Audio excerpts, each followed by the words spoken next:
Kémy Séba, bonsoir. Bonsoir. Nous vous recevons pour une chaîne YouTube qui s'appelle Thinkerview. On vous reçoit dans le cadre de vos activités panafricaines et votre dernier bouquin, L'Afrique ou la mort. L'Afrique libre ou la mort. L'Afrique libre ou la mort, merci. Est-ce que vous pouvez vous présenter succinctement ?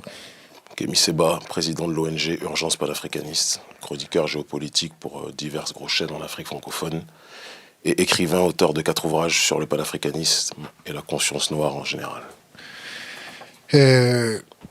C'est des gens de notre communauté qui nous ont demandé de vous interviewer pour parler du franc CFA, parce qu'en ce moment on s'intéresse au franc CFA et on cherche des gens autour de ça, et on nous a dit que vous étiez très présent en Afrique, que vous aviez un gros public. On vous connaissait pas trop, et puis on a lu votre fiche Wikipédia, et là on a commencé à prendre peur. Bien sûr que si vous lisez la fiche Wikipédia écrite par des gens qui s'arrogent le droit de donner leur vision erronée sur des personnes qui ne connaissent pas, c'est sûr que vous aurez une vision erronée de mon combat. Donc, on va commencer par la fiche Wikipédia, on va essayer de commencer. Donc, Kémy Séba, né Stélio Gilles Robert Capo Chichi. Ouais, Stélio, c'est le prénom que mes parents m'ont donné, qui est la traduction de Séba d'ailleurs. Sauf que Stélio, c'est en italien, et comme vous le voyez à ma tête, je ne suis pas italien, donc j'ai pris un nom africain. Donc c'est bientôt votre anniversaire. Le 9 décembre 80 à Strasbourg, est un activiste politique, essayiste franco-béninois, figure radicale noire. Figure du radicalisme noir et du panafricanisme contemporain. Il officie par ailleurs en tant que chroniqueur télévision en Afrique. Initialement membre francophone de la Nation of l'Islam, Kémy Séba se fait d'abord connaître en France en tant que fondateur et porte-parole de plusieurs organisations, notamment Tribuca, Génération Kémy Séba, toutes deux dissoutes par décret pour incitation à la haine raciale. Pourquoi ça ? Quand on veut tuer son chien, on l'accuse d'avoir la rage ou d'avoir la haine. Sauf que je ne suis pas un chien, et à partir du moment où en France, quelle que soit votre couleur de peau, que vous soyez noir, blanc, arabe, juif ou autre, dès que vous dites des choses qui sortent un peu des sentiers battus, eh bien, on vous accuse d'être quelqu'un qui appelle à la haine. Ça évite de répondre aux débats de fond, aux questions de fond, et de permettre aux gens de dialoguer entre eux. Voilà. Donc, on m'appelle en France le haineux, et paradoxalement, en Afrique, je suis plus que jamais plébiscité pour mon combat politique. Donc, je termine juste les 4 lignes qui restent. Se présentant comme anti-impérialiste et anti-sioniste, il est considéré par de nombreux journalistes et politologues français et étrangers comme un militant raciste, anti-blanc, racialiste et antisémite, ainsi qu'adepte de l'action violente dans les années 2000. Il est également considéré comme un suprémaciste noir. C'est intéressant. Ça, c'est les contes de Walt Disney réadaptés à la France. C'est des sketchs sur lesquels je ne me prononce que très peu parce que je trouve que c'est tout simplement inepte et stupide. Que dès que quelqu'un a un discours qui sort de sentier battu en France, on aime le noir quand il fait du basket, ou quand il s'appelle Kylian Mbappé, quand il fait du football, ou quand il fait du rap. S'il fait le Che Guevara dans ses clips de rap, mais qui se soumet en dehors de ça, ça ne pose pas de problème. Mais dès qu'on pose, juste pour terminer, excusez-moi, des questions de fond, et qu'on parle sur le fond des sujets en tant que tel, qu'on parle de l'élite de l'oligarchie occidentale et de son élite cooptée africaine, qui est une élite tout aussi corrompue. On va y venir, vous en parlez beaucoup dans votre bouquin. Eh bien, on arrive à une situation où on devient quelqu'un qui appelle à la haine. C'est marrant. Quand on a regardé des vidéos, des anciennes vidéos, vous avez encore des cheveux. Ouais. Ça remonte. Beaucoup, c'est ça. Ouais. Je suis devenu Saiyan depuis. Là, ouais, ça manque un peu de jaune sur la tête. Ouais, là. mais je pense que je suis noir et fier de l'être. Pourquoi faire une descente dans la rue des Rosiers? Parce que le Bétard, la Ligue de défense juive, qui sont des organisations interdites aux États-Unis. Terrifié les gars là-bas. Juste, si vous voulez que j'explique. J'explique. Ok. Donc il y avait une organisation qui existe, je suppose toujours, je ne les suis pas, je n'aime pas ce qu'ils font aujourd'hui, qui s'appelle la Ligue de défense juive et le Bétard, qui avait tabassé des Noirs lors de la manifestation en commémoration de la mort d'Ilan Halimi.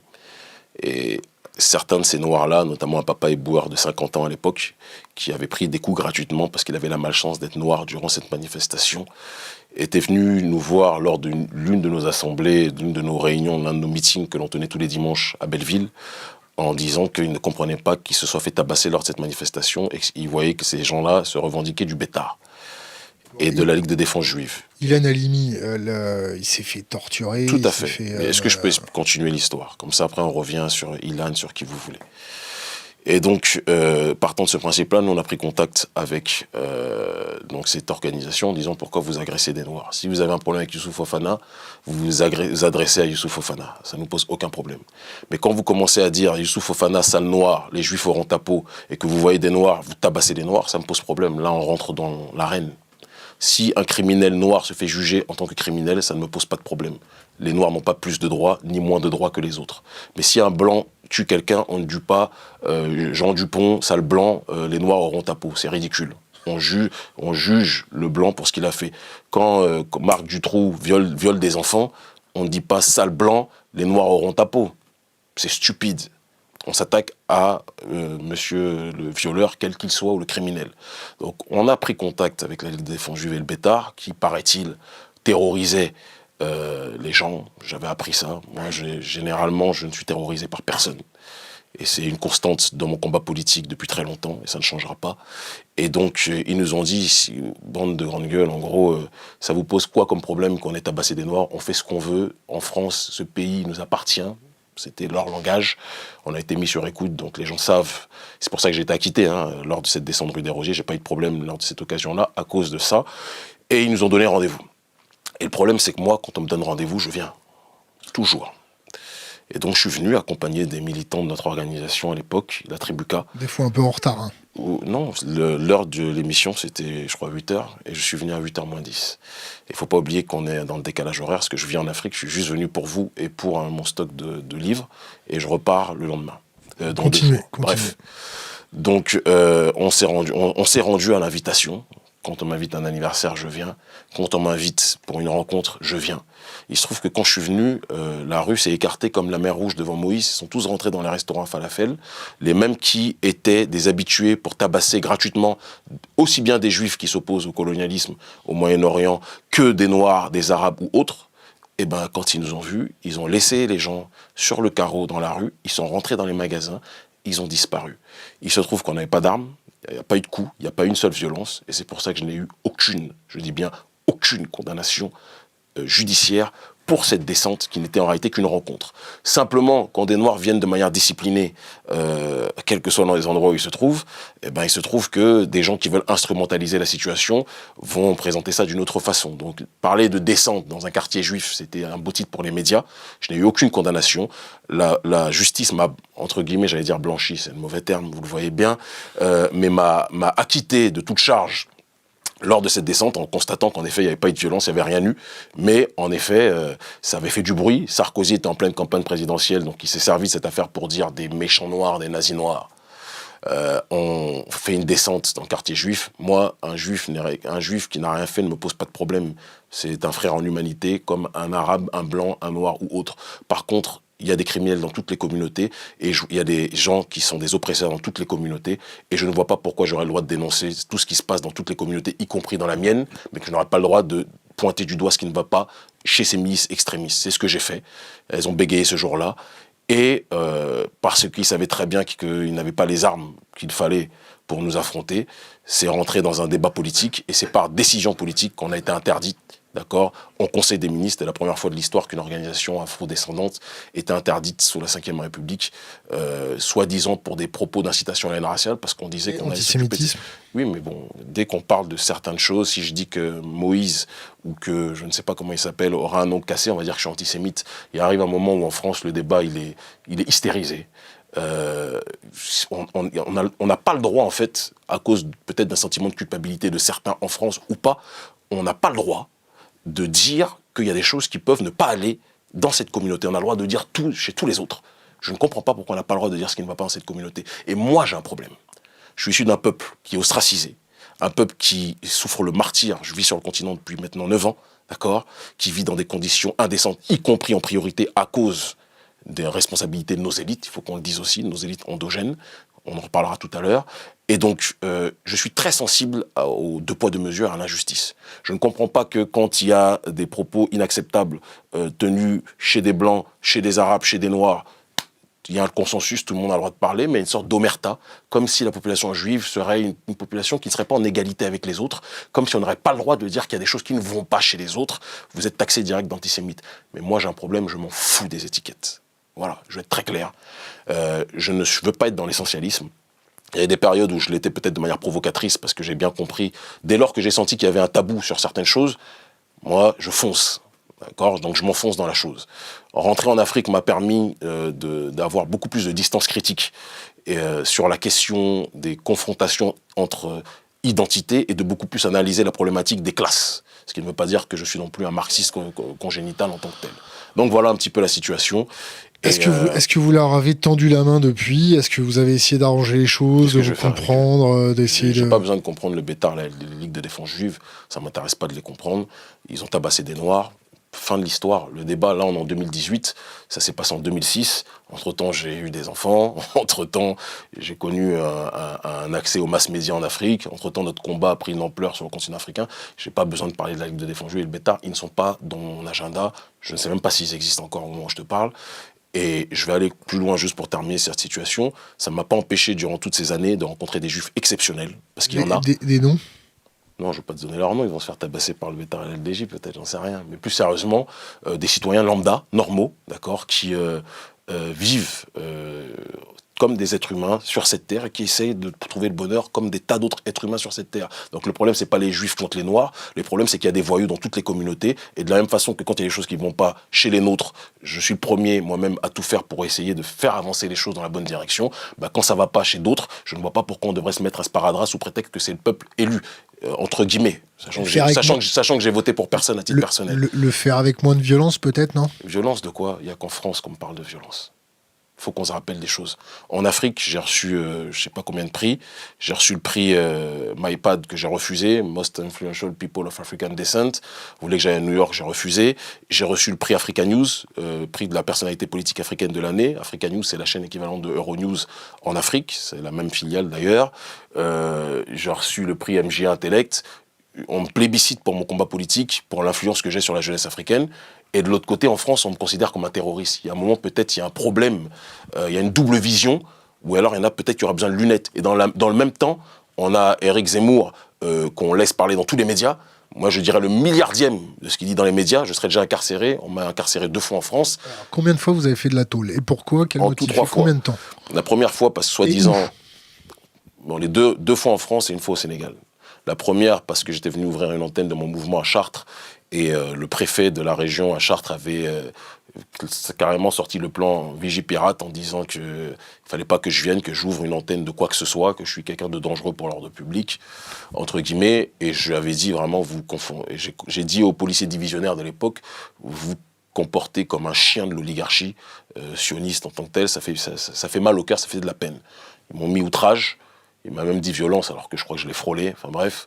Et on m'a mis 2 mois en prison, en isolement. Et ceux qui ont fait de la prison en isolement savent que c'est comme si vous avez fait beaucoup plus longtemps en partageant avec les autres. C'était à Bois d'Arcy, je crois. La deuxième fois, j'ai rencontré un proche journaliste de Bernard-Henri Lévy qui avait fait un reportage diffamatoire sur moi. Et moi, je suis un homme de contact, j'aime le peuple et j'aime l'humanité. Et donc, quand quelqu'un ment sur moi, je vais à sa rencontre et je lui demande pourquoi tu racontes n'importe quoi sur moi. Il a eu la mauvaise attitude de me souffler de la cigarette en plein visage et de me dire « j'ai pas envie de parler avec toi », alors que j'avais été très courtois avec lui. Il m'a bousculé alors que je n'avais rien fait. La réponse n'appartient qu'à Dieu. Il se trouve que j'ai eu un contrôle judiciaire pour bousculade. On était 3, ils étaient 2, je crois. Il y en a un qui a été innocenté parce qu'il n'avait pas donné de coup. En réalité, c'était 2 contre 2. Et on m'a condamné à du sursis. En réalité, c'était un prétexte pour essayer de m'immobiliser, parce que ça faisait un bout de temps que le procureur qui était en charge de l'affaire... Non, mais j'y arrive. Si je donne mon explication, tu comprendras peut-être un peu mieux, ou vous comprendrez peut-être un peu mieux. Le procureur en question, qui s'appelait M. Zoukowitz, ça faisait 1 an qu'il essayait de me faire incarcérer dans tous les procès que j'avais. Ça ne marchait pas, et donc il s'est saisi de cette occasion. Et malgré ça, il avait demandé 1 an ferme. C'était délirant pour quelques coups. Mais la juge a tenu compte du fait que j'avais été bousculé en premier et que je n'avais fait que répliquer. Et donc, elle m'a mis du sursis. Et j'étais semi-assigné à résidence. Je devais pointer 1 fois par semaine ou 2 fois par semaine, je ne sais plus, dans la ville où j'étais. J'étais interdit de partir de France. Et il se trouve que moi, je n'aime pas trop qu'on me... Donc ça arrivé en 2009. Et je n'aime pas trop qu'on me régule. Depuis tout petit, j'ai toujours été quelqu'un un petit peu qui était borderline par rapport à la loi. Je n'aime pas qu'on m'impose des choses, j'aime la liberté. Et donc, en 2011, j'ai eu une offre pour être le porte-parole d'une société qui prônait le retour des afro-descendants sur le continent, qui créait des pépinières de renracinement au Sénégal. Et donc, je n'ai pas demandé l'autorisation à la juge en disant « Micheline, est-ce que je peux aller au Sénégal ?» Je suis parti. Et ce qui est intéressant, juste pour terminer dessus, et après, bon, l'histoire du Sénégal, ceux qui doivent la connaissent, ça s'est très bien passé jusqu'à il y a quelques temps. Et paradoxalement, je faisais des allers-retours réguliers entre l'Afrique et la France, parce que contrairement à ce que mes adversaires politiques ont dit, je ne suis pas parti de France, parce que j'avais des ennuis juridiques, sinon je ne serais jamais revenu. Je revenais régulièrement, voir la famille, voir les amis, etc., faire des meetings de temps en temps. On ne me dérangeait pas, parce que les dirigeants français s'étaient dit peut-être que il est rentré en Afrique, c'est bon, il va cesser de nous casser les pieds avec son combat politique pour la souveraineté des populations africaines. Il est dans un truc qui a l'air beaucoup plus de réenracinement culturel. Et en fait, quand j'ai commencé à travailler à la télévision en 2013 et que l'audience a explosé sur le continent africain... C'est quoi exploser ? Bah écoute, c'est que le rapport des Africains à la télévision est très différent des Européens à la télévision qui, eux, les Occidentaux ont beaucoup plus accès à Internet. En Afrique, le rapport à Internet n'est pas encore aussi développé. Tout le monde n'a pas Internet au pays, mais tout le monde a la télévision. Et donc, je passais dans les émissions qui sont diffusées dans toute l'Afrique de l'Ouest. Une des émissions phares qui s'appelait Le Grand Rendez-vous, qui est l'équivalent un petit peu de On n'est pas couché de Ruquier, en moins stupide, je pense, et qui est plus adapté aux réalités africaines locales, où on interviewait des ministres, des artistes, des personnalités du continent africain. Et donc, je crois que Le Grand Rendez-vous a été l'une des plus grosses, a été nommée la meilleure émission, l'une des meilleures émissions politiques d'Afrique de l'Ouest 2 ans de suite ou 3 ans de suite. Et moi, j'avais le rôle de Zemmour. En moins, je ne vais pas rentrer dans trop de détails. Si, on a le temps. Bon, en tout cas, c'est pas l'orientation politique de Zemmour, c'est sûr, sur bon nombre de points. Mais donc, problème avec Zemmour? Non, je vais venir sur Zemmour. J'ai pas dit que j'ai un problème avec lui. Simplement, je trouve qu'il a le droit de dire des choses, toujours face à des personnes faibles. Face à Absatoussi, c'est très facile de dire ce qu'il a dit. Moi, Zemmour, je le vois en face, et on discutera d'un certain nombre de choses. Je n'ai pas de problème quand il dit que quand tu es français, tu veux prendre un nom français. Il n'y a aucun souci. Mais Zemmour, toujours jouer le plus royaliste que le roi, en oubliant que lui-même n'est pas français, d'accord ? C'est un juif algérien, à la base, d'origine. On s'en fout qu'il soit juif. Mais c'est pas la question qu'il soit juif, il peut même être norvégien si tu veux, si ça te rend plus à l'aise, ça te stresse moins. Je vais dire qu'il est norvégien. Il n'est pas norvégien, mais il y a des Norvégiens juifs. J'y arrive. C'est que quelqu'un qui vient d'arriver, ou qui est arrivé il n'y a pas si longtemps, son père était dans un autre pays, et qui veut commencer à monter d'autres communautés, parce que ça arrange ses intérêts, en réalité, son logiciel idéologique, ça me pose problème. Parce que l'axe d'Éric Zemmour, c'est de faire en sorte que les Noirs et les Arabes se fassent taper dessus, ou se tapent contre les Blancs, et que lui et sa communauté soient du côté des Blancs. Ça devient en gros l'axe judéo-chrétien contre l'axe négro-arabo-musulman. Ben, je trouve que c'est stupide, et que c'est ceux qui, généralement, sont des pièces rapportées, et qui jouent les rois plus que la royauté elle-même, finissent toujours par être les dindons de la farce. Et donc Éric Zemmour devrait être très prudent dans la manière dont il monte les uns contre les autres. Moi, ça ne me pose pas de problème qu'ils disent qu'il voudrait qu'Absatou s'appelle Julie ou Séverine, mais Zemmour, à mes yeux, n'est pas plus français qu'Absatou. C'est la seule chose que j'ai à dire. Il chante les louanges de la France, et ça fait rêver des Français qui, malheureusement, puisque dans leur télévision, il n'y a plus de Français qui parlent. Et il y a très peu de gens qui sont issus de la France, entre guillemets, de souche qui parlent. Donc quand il y en a un qui chante les valeurs dites patriotiques, même s'il n'est pas français, ils sont contents. Mais il arrivera un moment où je pense que la population française va se rendre compte elle-même que le Zemmour en question, c'est quelqu'un qui a un agent extérieur et qui ne roule pas pour les intérêts de la France. Je ferme ma parenthèse par rapport à lui. Et donc quand j'ai fini la télévision, quand je suis rentré à la télévision, partons, et que l'audience a commencé à augmenter, que j'ai rencontré d'Ahmadinejad, que j'ai rencontré des lieutenants d'Hugo Chavez au Venezuela, etc., que j'ai commencé à voyager un peu partout. Prendre un peu de thunes de l'Iran, non ? Non, ça c'est ce que les abrutis disent. Tu sais, je suis surveillé par les services français depuis très longtemps déjà. Lesquels ? Non, il y a les services... il y avait la section antiterroriste du commandant Loriot en 2000... à partir de 2008 jusqu'à 2012, où j'ai eu ce que j'appelle des interviews, c'est-à-dire que j'ai été convoqué parce que surveillé en tant que tel. J'ai jamais posé de bombe, mais pour eux, visiblement, les propos qu'on donne, ça pouvait poser problème par rapport à certains intérêts. Et à côté de ça, il y a les services français extérieurs. Je crois qu'avant, on appelait ça des GSE, je ne pense plus qu'on appelle ça maintenant. Et je suis suffisamment surveillé pour te dire que si j'étais financé par l'Iran, ça se saurait. Mais moi, j'ai un défaut, c'est que dès qu'on jette un anathème sur moi, ça ne me dérange absolument pas d'être le diable dans le regard de mes adversaires. Donc je ne démens pas. Mais j'ai jamais touché 1 € de l'Iran. J'ai été par contre reçu par Ahmadinejad à 2 reprises. C'est quelqu'un qui apprécie beaucoup mon travail. Si tu veux une confidence, j'ai été reçu aussi au Venezuela par celui qui est maintenant l'ambassadeur du Venezuela en Afrique de l'Ouest, Eddie Rosé Corcega, d'accord, qui apprécie beaucoup aussi mon travail. J'ai été en Russie. D'accord, j'ai été reçu par Alexandre Dugin, un des conseillers des autorités russes qui apprécie beaucoup. Comment vous êtes rentré en relation avec lui? On s'est rencontrés. On s'est rencontrés, j'ai pas besoin de te dire plus. On s'est rencontrés, la connexion s'est faite par des personnes qu'on a en commun et qui apprécient beaucoup mon travail. Et toutes les personnes qui en ont marre de la globalisation, de l'uniformisation du monde, qui en ont marre qu'on veuille imposer un schéma civilisationnel de société au reste du monde, elles finissent toujours par se retrouver. Et donc c'est pour ça que ça me fait rire l'histoire des anti-blancs, parce que je pense qu'il n'y a pas plus blanc que de ce côté-là du Caucase.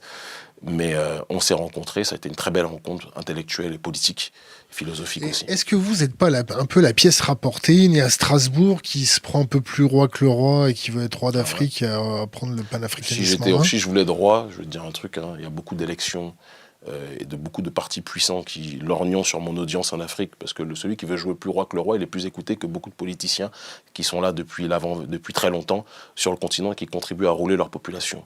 Moi, je risque le peu de choses que j'ai pour un idéal, qui est l'idéal de la souveraineté. Et ça, c'est pas une question de noir contre blanc. Il y a des blancs qui rêvent d'autodétermination, et je les valide aussi. Il y a des arabes, il y a des chinois, des noirs, etc. Et la population africaine, elle est très sensible, en tout cas beaucoup d'entre eux, à la notion du sacrifice. Voilà. Donc la pièce rapportée, visiblement, elle est plus intégrée que beaucoup de politiciens locaux, parce que je pense que si aujourd'hui tu vas sur le continent, et si un jour on a l'occasion, je t'inviterai, tu auras l'occasion de voir de quelle manière nous sommes perçus, et de quelle manière eux le sont. Nous, on réunit des milliers de personnes en Afrique, dans chaque pays où on va. Là, on est de samedi dernier, il y a quelques jours à peine, j'étais à Ouagadougou, on a réuni 3000 personnes. Aucun politicien ne peut le faire sans dépenser des millions en Afrique. Nous, on n'a pas besoin de ça. Parce que les gens, ils sont à l'écoute de quelqu'un qui risque sa vie, qui risque les avantages qu'il a, ou le peu d'avantages qu'il a, pour l'intérêt commun. On va repartir depuis le début. Donc, Kémy Séba, quel âge il a? J'ai 36 ans, 37 ans en décembre. J'ai pas fini mon histoire sur les raisons qui ont fait qu'ils m'ont incarcéré, hein. Mais bon, si tu veux. Bon, vas-y. Donc juste pour terminer, donc quand je suis revenu de toutes ces rencontres, ils ont profité de la séance de dédicace d'un de mes livres, je crois que c'était Black Nihilisme, et donc ils ont fait réapparaître en fait le fait que j'avais violé le contrôle judiciaire depuis 2011. De 2011 à 2014, je faisais des allers-retours sous la surveillance de la police, ça leur posait pas de problème. Mais après avoir rencontré des Vénézuéliens et des Iraniens, ben là c'est devenu un problème, et donc ils m'ont mis en prison, en isolement, cette fois-ci à Fleury-Mérogis. Combien de temps? Toujours en isolement 2 mois. Je crois que l'isolement est 2 mois chez moi en prison, c'est une règle chez eux. Comment ça se passe, l'isolement? C'est pas cool. C'est pas cool. Mais ça permet toujours, moi je suis toujours quelqu'un qui me dit que quand quelqu'un veut me noyer, il m'apprend l'apnée. Et je me sers toujours de ces moments-là pour être dans une démarche introspective et essayer de sortir beaucoup plus fort. Donc je lis beaucoup, je fais du sport et je réfléchis aux prochaines stratégies que j'aurai pour être encore plus fort quand je ressortirai. Donc en fait, ça sert à rien leur prison, parce que ça me permet d'être encore plus fort quand je ressors. Donc, Kémy Séba, 37 ans, marié. Tout à fait. Bigame. Je sais pas ce que ça veut dire bigame, ça c'est l'occidental. 2 femmes, quoi. Moi j'ai 2 épouses, et Touma Séba qui est enseignante, et j'ai Natou Pedro Sakumbi qui est chercheuse en histoire, qui est nigériane congolaise. Voilà, la première est camerounaise. Je suis avec la première depuis 14 ans et la deuxième depuis 8 ans. Comment elle a pris la nouvelle de prendre une deuxième femme? Comment la nouvelle a... Comment l'ancienne a pris la nouvelle de la deuxième femme? Non. Elle sait que je ne suis pas quelqu'un qui joue avec la dynamique du mariage, que je fais tout pour ma famille. Et elle sait que ce n'était pas simplement un délire d'avoir d'ego pour avoir d'ego. Ce n'est pas le problème. C'est chez nous, dans la perception africaine, dans la tradition africaine, la femme est le pilier de l'homme dans les sociétés matrilinéaires. Et la polygamie, dans son acception occidentale, n'est pas perçue de la même façon que sur le continent africain. à bon nombre d'endroits. C'est légal d'avoir deux femmes Oui, dans nos pays. en France? Je m'en fous, je suis pas en France, moi. Bon alors, par rapport à ça, le passeport, il est de quelle couleur? Non, j'ai acquis le passeport béninois il y a 4 ans. Et la carte d'identité béninoise. J'ai laissé la carte d'identité française et j'ai le passeport français qui me permet de parler aux Antilles, à mon peuple qui m'écoute en nombre là-bas, même si j'ai des opposants bien évidemment aussi. Lesquels? Tous ceux qui travaillent pour les autorités françaises, même pas beaucoup. Et les béquets, bien évidemment, qui sont les descendants d'esclavagistes qui possèdent encore beaucoup de richesses, puisqu'ils ont 95% des richesses, alors qu'ils représentent 5% de la population, eux-mêmes pas trop. Ça qu'à parler créole? Non, je parle pas créole, non. Mais pourquoi pas m'apprendre? Si toi tu veux m'apprendre, y a pas de souci. Mais je préférerais que ce soit un frère ou une sœur qui le fasse. Pourquoi? Parce que je pense qu'il aura plus de maîtrise de sa propre langue que toi. Tout simplement. Si tu parles créole, je serais très surpris que tu me... Bon, Timal, on verra ça plus tard. Voilà, regarde, tu vois. C'est trop facile, ça. De quoi? Vas-y, parle. Bah, moi, tibitain. Là. Vas-y, Alors, parlons. pourquoi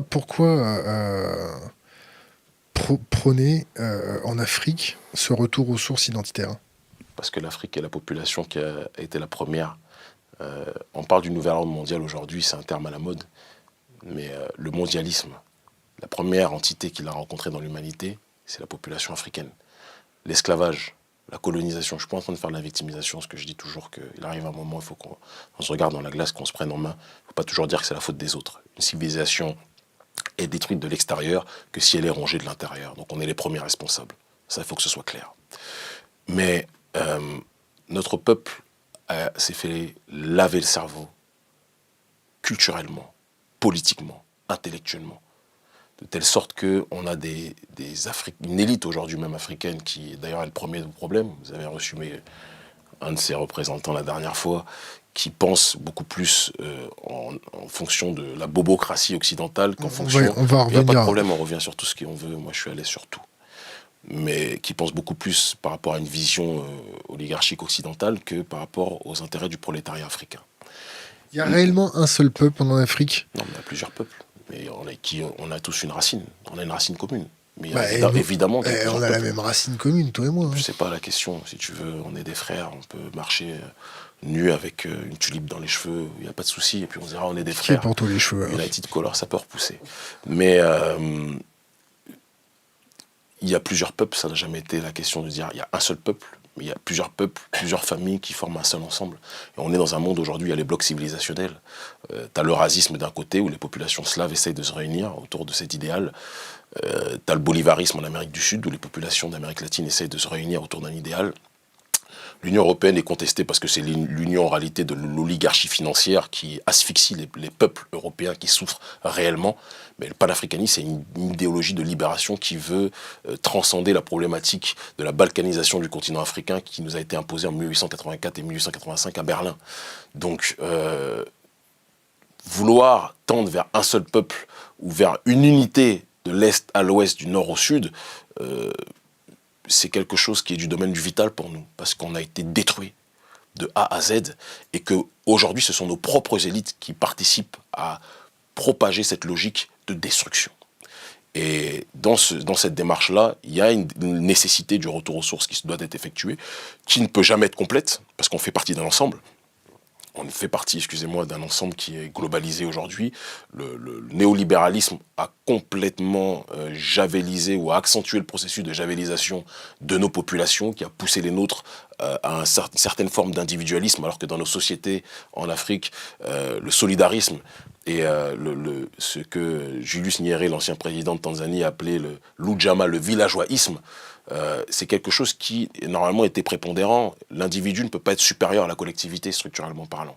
Mais le néolibéralisme, ou le globalisme, ou le mondialisme, tel qu'on le présente aujourd'hui, a fait en sorte que dans les grandes capitales, dans les villages, c'est encore différent, mais il y a de plus en plus de dérives sur le comportement que ont les gens. Et cette problématique que rencontrent les Africains, mais les Occidentaux le rencontrent aussi. Moi, je rencontre beaucoup de populations quand je voyage, quand je vais rencontrer certaines personnes, etc., des amis ou autres, des anciennes connaissances qui vivent dans des campagnes, qui me disent que aujourd'hui, le mondialisme en tant que tel, c'est quelque chose qui les détruit aussi. Et donc, c'est pas une problématique qui touche simplement les Noirs, ça touche tout le monde. Simplement, je crois que nous, ça nous a touché à plus grande ampleur parce que l'esclavage et la colonisation, c'est pas quelque chose dont on sort de manière indemne. Ça, c'est certain. Mais c'est un travail qu'on doit faire sur nous-mêmes. C'est pas les autres le problème. Tu sais, j'ai envie de te dire que tu vas pas demander à un vautour de se transformer en hibou ou en autre chose. Chacun sa nature. Le capitalisme, c'est le vautour. L'oligarchie occidentale, c'est le vautour qui saigne son propre peuple. Donc je vois pas pourquoi ils vont arrêter de saigner les nôtres. Mais c'est à nous de nous organiser pour donner un autre visage que le visage excuse-moi le terme, mais du singe savant qui aime appliquer exactement ce qui est énoncé ou ce qui est prôné par l'oligarchie occidentale. Alors, admettons qu'avec une baguette magique, c'est pas une baguette magique. Vous y arrivez. C'est pas une baguette magique, c'est des efforts, c'est des sacrifices. Ouais, c'est peut-être des siècles aussi. Mais ça fait déjà des siècles qu'on est dedans. Et bon, admettons que ça fonctionne. Ouais. C'est pour aller où? C'est pour faire quoi? C'est pour une croissance? C'est pour quel type de valeur? On se retrouve nous-mêmes. Moi, je vais enlever déjà un terme, la notion de développement ne m'intéresse pas. Parce que quand on se développe, c'est par rapport à un paradigme précis, par rapport à un baromètre. Voilà. Moi, je n'ai pas besoin d'un baromètre. Le baromètre qui est fixé aujourd'hui, c'est en gros se développer par rapport aux nations occidentales. Je n'en ai strictement rien à foutre de ressembler aux nations occidentales, ça ne m'intéresse pas. Mais l'Afrique a besoin de se reparler à elle-même, de se retrouver elle-même, de redévelopper ses propres schémas civilisationnels, ses propres schémas endogènes. On a nos réalités. Tout à l'heure, je t'ai parlé de l'Ujamaa. Moi, je suis dans cette pensée, dans cette philosophie à 2000%. Je l'ai adapté dans notre pays. On appelle ça alodo. C'est le solidarisme. Alodo, dans ma langue, ça signifie l'aide.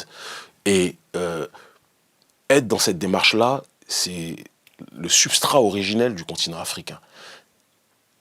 Nos populations ont besoin de penser en fonction de leur propre réalité. Ont besoin de penser en fonction de leurs propres espaces, en fonction de leurs propres environnements.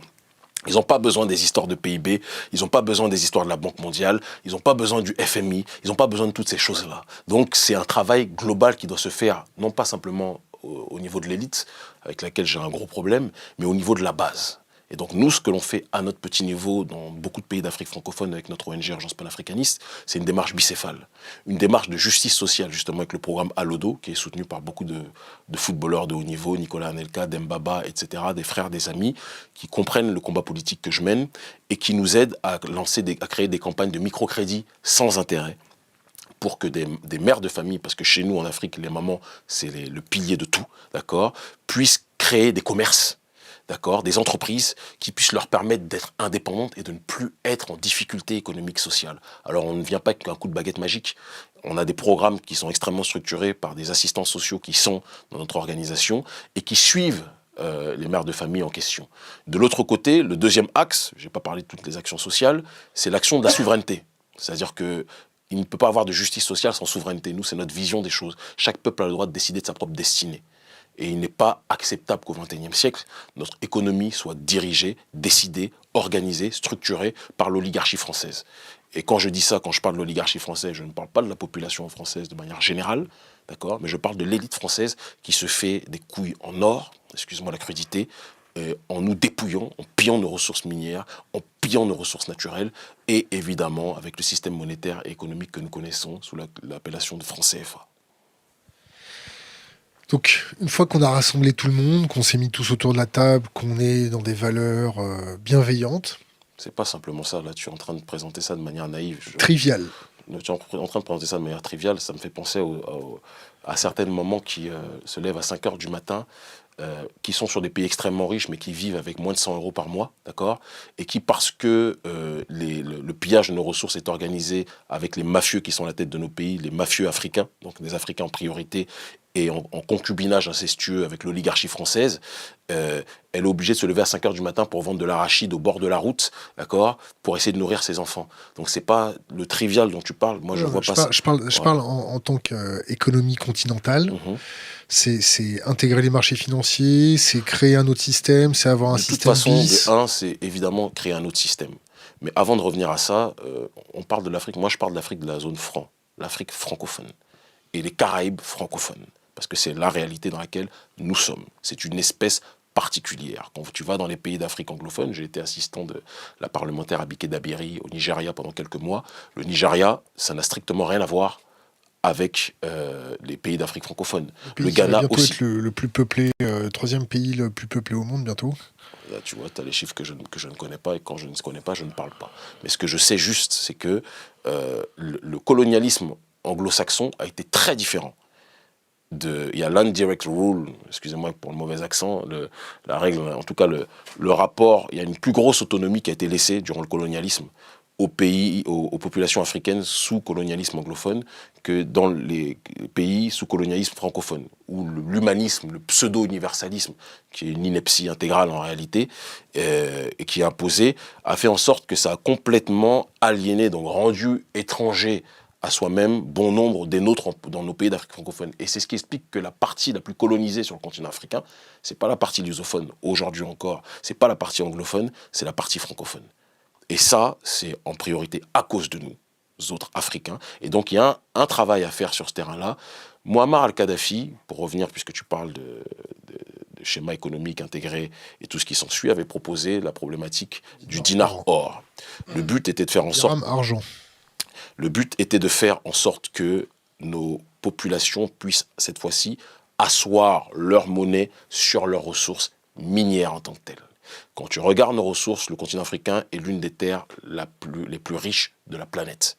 D'accord ? Mais on est toujours dans une démarche de vouloir adosser nos monnaies à d'autres systèmes économiques qui ne sont pas en harmonie avec nos réalités.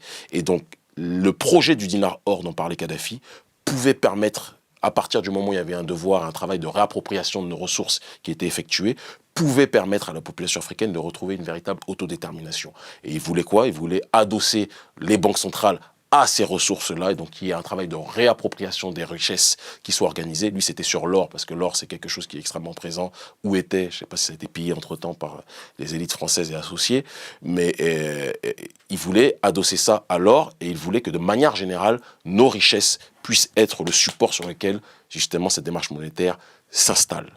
Moi, je me situe dans une problématique qui est la suivante. C'est un travail à la chaîne. Moi, je suis un acteur de la société civile qui est entendu.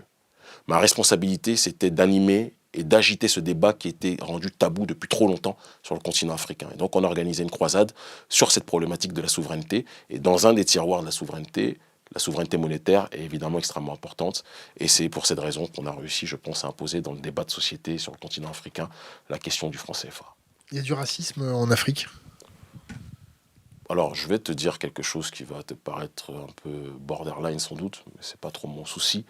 Moi, les histoires de racisme ne m'intéressent pas.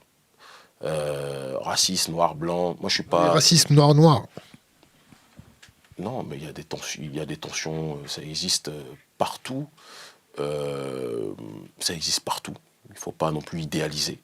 Mais on n'appellera pas ça du racisme. Il y a certaines régions vont se penser meilleures que d'autres. Il n'y a pas de génocide entre communautés. Non, mais à part les génocides organisés comme au Rwanda, où on sait qui sont les responsables, le génocide, à la base, c'est plus l'impérialisme a commis ce génocide-là, vis-à-vis des nôtres. L'élite financière occidentale, je dis bien l'élite et pas le prolétariat occidental, c'est important, a commis ce génocide-là. Maintenant, est-ce qu'il y a eu des génocides entre Africains ? Il y a des génocides entre Africains, ou Tutsi, c'est quelque chose qui a existé. Il y en a certainement peut-être eu d'autres, mais ils sont microscopiques par rapport au génocide imposé par la finance internationale vis-à-vis des populations africaines. Et pour revenir sur le racisme, ça disparaîtra jamais, si ça existe, d'accord ? L'hostilité entre des gens de différents peuples, ou même entre des gens d'un même peuple, c'est pas le problème. Ouais, c'est pas Rokhaya Diallo ici. Donc moi, c'est pas ça qui m'intéresse. Par contre, l'oppression systémique d'une élite sur d'autres peuples, ça me pose problème. Et c'est sur ça que je me prononce. Bon, on a reçu Louis Kemayou, ici. Ma gloire. Ouais. Et vous avez fait une vidéo. Mon équipe, pas moi, j'ai pas le temps pour ça. Ça a été validé par vous ou pas ?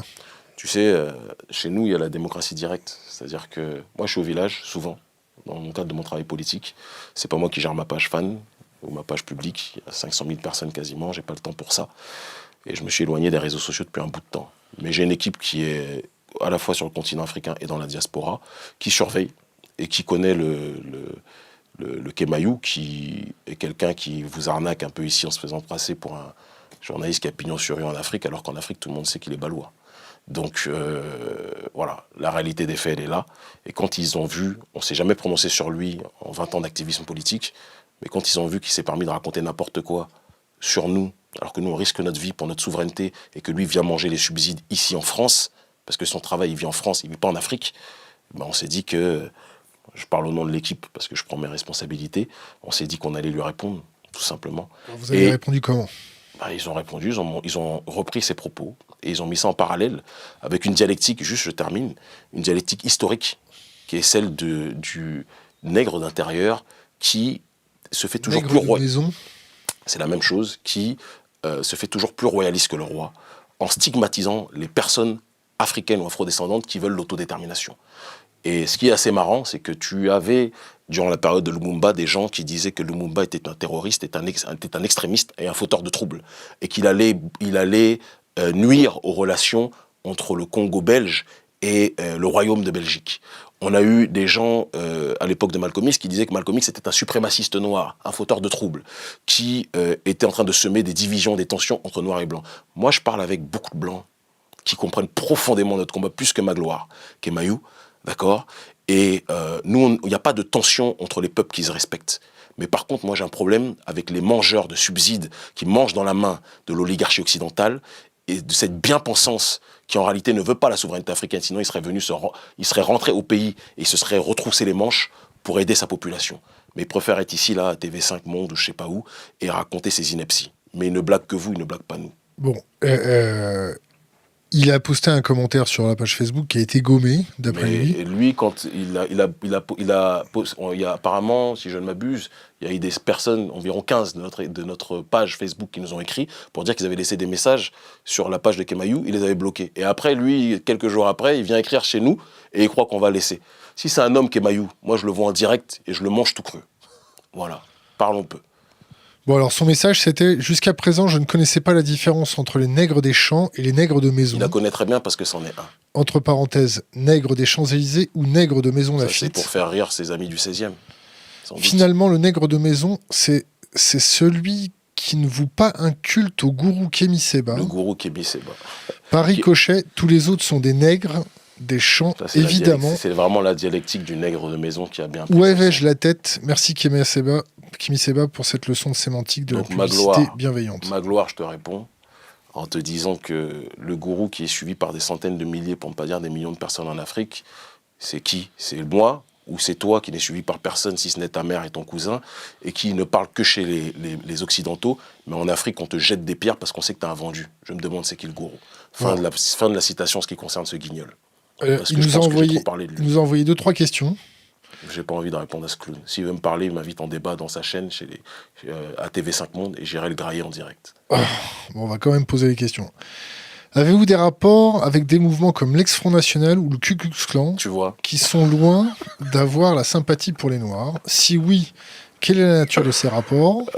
La deuxième question, quand vous exigez la sortie du pays de la zone franc, CFA, et le boycott des produits français, poussez-vous votre logique jusqu'à brûler votre passeport français et à demander à vos camarades de lutte de faire pareil ? Je peux répondre ? Bah ouais. Bon, ce qui est intéressant, je pense que les personnes dotées de raison verront un petit peu le logiciel idéologique de ce clown. C'est-à-dire que Non, laisse-moi finir. Tu m'as pas permis de lui poser des questions directes, mais par contre, tu viens poser des questions de ce rigolo dans notre échange. Donc, tu me permets que je réponde comme je le souhaite. Avec respect, sans clown, toujours, sans rien. Non, clown, c'est un terme français, c'est pas une injure. Dans le dictionnaire, le petit Robert. Juste pour terminer, pour être sérieux, cette personne-là, qui est élevée par la bobocratie de manière intégralement sur le logiciel idéologique, dès que des personnes prônent le souverainisme, l'autodétermination, sont des patriotes ou des nationalistes, ils sont catalogués par ces gens-là d'extrême droite. Ça me fait rire. Dans le prolétariat africain que je visite quotidiennement, parce que c'est ma vie, c'est ma dévotion, c'est ma mission, moi, pendant que lui mange ses petits fours, il a d'ailleurs grossi Paris 16e, il y a une chose qui est certaine, je termine, mais c'est pas, non, c'est une constatation. Il y a un adage en Afrique qui dit celui qui est corrompu, il grossit. Ben, il en est une bonne définition. Parce que je l'ai vu il y a quelques temps quand il était aux Acédiques il y a 10 ans, il était beaucoup plus mec que ça. Mais juste pour terminer ce que je dis, et ça me fait rire en plus, c'est jouissif de répondre comme ça, sur ce type, Euh, Moi, je parle avec tout le monde. Je parle avec des gens de gauche, je parle avec des gens de droite, je parle avec des gens de tout le spectre politique dans le monde. Je ne suis pas sectaire, contrairement à lui, qui ne peut parler qu'aux gens que lui autorise, en tout cas que l'oligarchie occidentale lui autorise d'avoir comme interlocuteur. Parce que c'est ça sa réalité. C'est un mec qui est dans un logiciel idéologique, c'est la bien-pensance occidentale, et c'est pour ça qu'en Afrique, ce genre de type n'est pas respecté. Je n'ai pas de contact avec des gens du Front National, pour la simple et unique raison que il y a une époque où j'étais beaucoup plus jeune, où j'étais dans un idéal par rapport au patriotisme.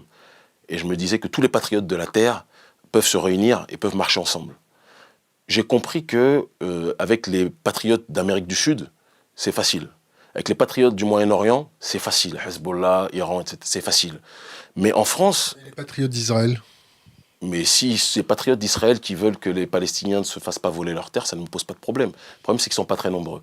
Donc juste pour terminer, de l'autre côté, j'ai remarqué qu'en France, la plupart des patriotes, pas tous, parce que j'ai rencontré les patriotes français qui étaient contre la France-Afrique en tant que telle. Ça existe, il y en a, et je les salue fraternellement.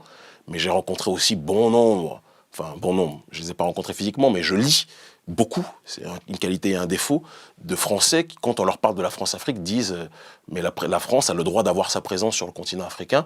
Et c'est là que je me rends compte que le patriotisme des uns, il y a une géométrie variable. Moi, quand je suis patriote, je ne veux pas la domination de mon pays ou de mon continent. C'est quoi votre pays? Comme disait Kadhafi, mon pays, c'est l'Afrique. D'accord ? Comme disait Marcus Garvey ou Kwame Nkrumah, mon pays, c'est l'Afrique. Et nos États, qui sont des États fabriqués par l'entité coloniale, ne sont que des départements. Et donc, pour cette démarche-là, je réponds simplement que j'ai rencontré ou j'ai constaté qu'il y avait certains patriotes français qui, eux, ne voulaient pas la fin de l'hégémonie française sur le continent africain. Et c'est là où je dis qu'il y a une limite dans le dialogue ou dans l'accord. Ça ne veut pas dire que je ferme la porte si un Français aujourd'hui émerge en tant que patriote et dit qu'il veut l'autodétermination pour chaque peuple. Pour l'instant, j'en ai rencontré très peu, à part des anonymes sur Internet, ça existe donc. Et je parle avec des gens, je peux parler avec des gens d'extrême gauche, de très nombreux, depuis que je suis en Afrique, qui nous soutiennent dans notre combat politique. Moins les structures auxquelles ils appartiennent, mais à titre individuel, beaucoup. Et donc moi, je ne suis pas sectaire, contrairement à lui. Deuxième question, passeport français, je vais être très clair. Moi, je ne nie pas ma réalité, mon identité. Contrairement à Kemayou, qui est né au Bled et qui a demandé les papiers français, moi, je suis né en France. D'accord ? Vous avez demandé les papiers au Bénin. Voilà. Donc moi, je demande les papiers au Bénin pendant que lui demande les papiers français. Par contre, les papiers français, moi, je suis fiché S, je suis interdit de rentrer dans plusieurs pays. Je suis interdit de rentrer en Suisse, parce que c'est le coffre-fort des dictateurs africains, et ils savent que si je vais là-bas, ils vont... c'est d'ailleurs ce que les autorités suisses ont dit. Hein. Ils sont venus me chercher dans l'avion, comme c'était New York et unité spéciale, en me disant, vous êtes une personne dangereuse pour l'ordre public, vous ne pouvez pas fouler le territoire helvétique. J'ai dit ok, j'étais censé faire une conférence au sujet de la France-Afrique, et donc évidemment des coffres-forts africains dans ce pays. Je suis interdit de rentrer, que je dise pas de bêtises, au Sénégal, où il y a un des plus gros valets du néocolonialisme français, sans doute un copain de Magloire Kemayou, qui s'appelle Macky Sall, qui est le président de la République sénégalaise, qui dit que mon influence est dangereuse pour l'ordre public et que je suis en train de tourner la jeunesse vers l'anarchie anti-française. Ce qu'il appelle anti-française, c'est l'oligarchie française. Parce qu'il sait très bien, en réalité, que je suis plus proche de bon nombre de Français, que moi-même je suis né en France, et que c'est pas ça le problème. Je termine, et je suis interdit aussi de rentrer au Togo, parce que le dictateur Faure Gnassingbé Nyadema n'aime pas qu'on parle de malgouvernance et de corruption. Or, le problème de l'Afrique, c'est pas simplement le néocolonialisme français, c'est aussi la corruption de nos élites qui, lorsqu'il y a un budget de 100%, vont prendre 99% et vont laisser 1% pour le peuple. Et encore pour le peuple, je nuance. Et enfin, je suis interdit de rentrer en Guinée, parce que de la même façon, j'avais dit que j'étais venu pour organiser Guinée-Conakry, organiser un meeting de lutte contre la corruption et la malgouvernance avec les militants locaux. Et comme Alpha Condé se plaint et a peur de l'influence que j'ai en Afrique, eh ben, il s'est organisé pour que je sois interdit de rentrer. Donc voilà. Et donc, si maintenant, moi qui ai acquis la nationalité béninoise à la sueur de mon front, parce que ça n'a pas été facile, je brûle le passeport français, je ne pourrai plus aller voir une autre partie qui compte énormément sur moi dans le monde, qui est la partie des Antilles. Guadeloupe, on les embrasse. Martinique, Guyane. Réunion. Réunion, je n'ai pas encore été, mais ça viendra. Mayotte. Mayotte non plus. J'ai fait Guyane, Guadeloupe, Martinique. Chaque pays où je suis allé, j'ai réuni des milliers de gens, sans payer qui que ce soit pour qu'ils viennent, contrairement aux politicards en France qui sont obligés de donner de l'argent pour que les gens viennent. Donc tout ça pour te dire que moi, la différence entre Magloire et moi, c'est que moi, je me suis battu pour avoir une nationalité africaine. Lui s'est battu pour avoir la nationalité française et pour manger ici, vivre ici et ne venir peut-être avec un masque sur la tête qu'une fois par an au Cameroun, dans son village natal, puis il repart à Paris. Moi, je vis en Afrique depuis 9 ans. J'y suis tout le temps. Je ne vis pas comme un expat.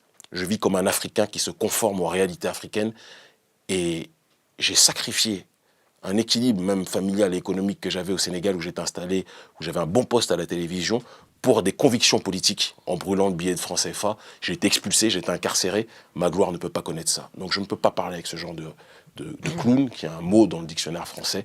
Je préfère parler avec des gens qui ont une vision des choses un peu plus dense. Bon, comme vous l'avez appelé clown, on va reprendre une de ces questions.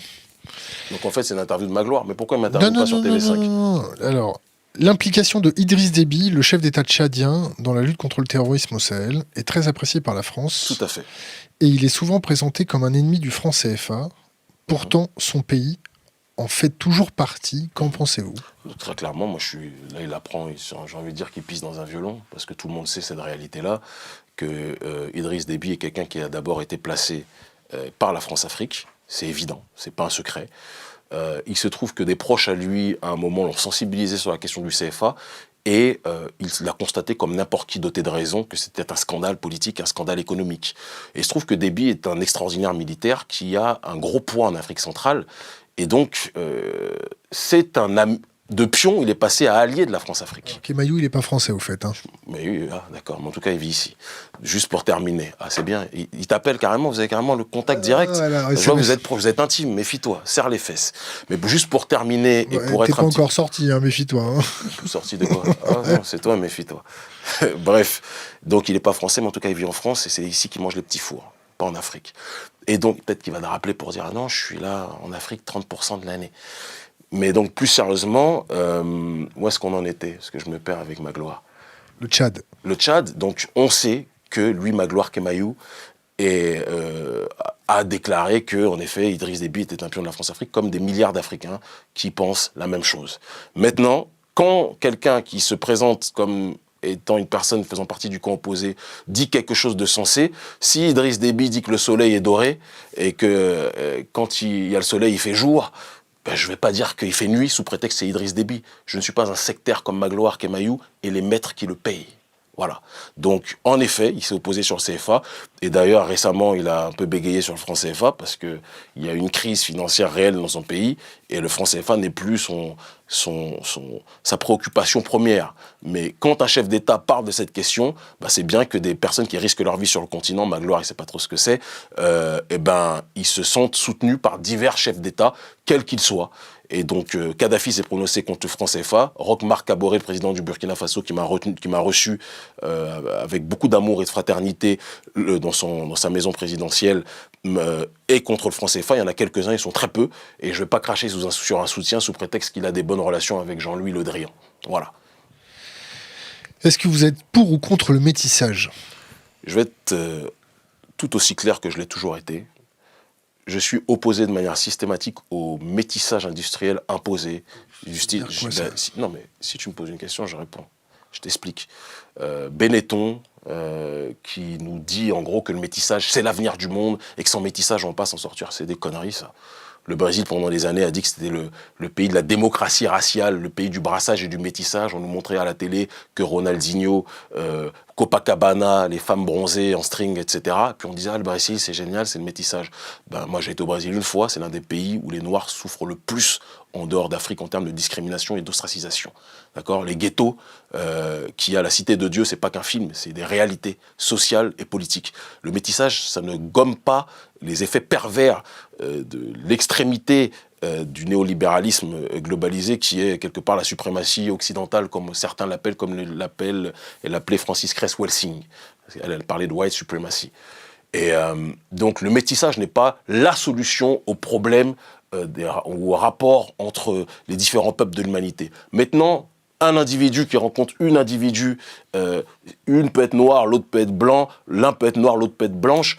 Les rapports entre personnes individuelles, ça ne me pose aucun problème. Je suis qui pour parler de ça ? Mais je refuse qu'on me dise que le métissage est la solution aux problèmes du monde parce que c'est des bullshit. Voilà, c'est tout. Et moi, j'aime la diversité. J'aime la couleur dans sa diversité. Et si Dieu a fait toutes les couleurs, c'est pour qu'elles puissent se connaître, se comprendre, s'entendre.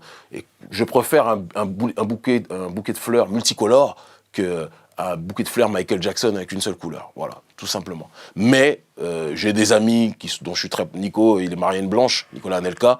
Je vais pas dire, ah, t'es marié à une blanche, va des rétro-satanas. Je suis pas stupide. Et sa femme est une femme très bien d'ailleurs. Je parle avec des gens de différents horizons et ça ne me pose aucun problème. C'est ma mère, t'inquiète. Ok. Moi, je crois que c'était ma gloire encore.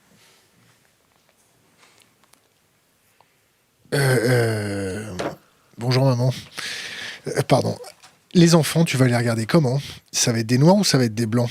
On est toujours sur la question du métissage. Ouais. Ça t'obstine, ça te passionne, ça. Non, c'est pas ça, c'est qu'on a des copains qui sont métis et... Non, mais moi, une bonne partie des membres de notre ONG sont métis. Ce que tu appelles métis, nous, on les appelle noirs clairs.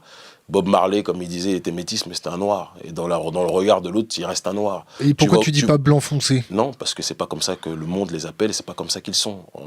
L'histoire de l'humanité, tu regardes les noirs aux États-Unis, entre guillemets, je pense à Mojora Hashim Zinga du NBPP, du New Black Panther Party, tu regardes sa tête, c'est un métis, ce que tu appelles métis en tant que tel, mais dès que tu as des ascendances africaines, ça ressort et tu es considéré comme noir, comme nègre, dans le monde dans lequel nous vivons. C'est comme ça. Et c'est pour ça que la quasi-totalité, à part ceux qui sont complètement aliénés, mais la quasi-totalité de ce que toi tu appelles métis se considère comme des noirs clairs. Va demander à Booba, le rappeur, s'il se considère comme un blanc foncé. Un blanc foncé. Il va dire que c'est un noir. Bob Marley se considérait comme un noir, et c'est ce qu'ils sont, des noirs clairs, noirs foncés. Moi, je m'en fous. En fait, le métissage, ce que tu appelles le métissage, c'est parce que le système dans lequel on vit est tellement devenu barbare qu'on est obligé de commenter le rapport entre les différents peuples en tant que tels, et on veut les mettre dans des cases. Mais un homme noir qui va avoir un enfant avec une femme blanche ou une femme noire qui aura un enfant avec un homme blanc, elle peut scander qu'elle est métisse en France, mais l'enfant dans la rue sera vu comme un noir, clair ou foncé, peu importe. Voilà, c'est tout. Je passe un bonjour à Rachel, qui est ma grande sœur et l'une des cadres de notre mouvement depuis 20 ans, qui est une journaliste, d'accord. Dis bonjour aussi à ta mère, non? C'est important, non? J'ai dit bonjour juste avant. Bon, voilà. Peut-être qu'elle me regarde en direct, je suis pas sûr. Mais à Rachel, qui est une rasta d'ailleurs, métisse, franco-congolaise, et ça me fait rire quand on parle Kémy Séba anti-métissage, s'il savait le rôle idéologique qu'avait cette grande sœur dans le combat politique qui est le mien, et je pense qu'elle rirait, elle rirait beaucoup, elle rirait en tout cas. La religion? La religion, c'est un domaine global, qui me passionne beaucoup. Je suis quelqu'un de profondément spirituel. J'ai commencé, c'est mon identité, mon ADN politique. J'ai commencé via la Nation of Islam, qui est une organisation qui a fait connaître Mohamed Ali, qui a fait connaître Malcolm X, qui a fait connaître Farrakhan.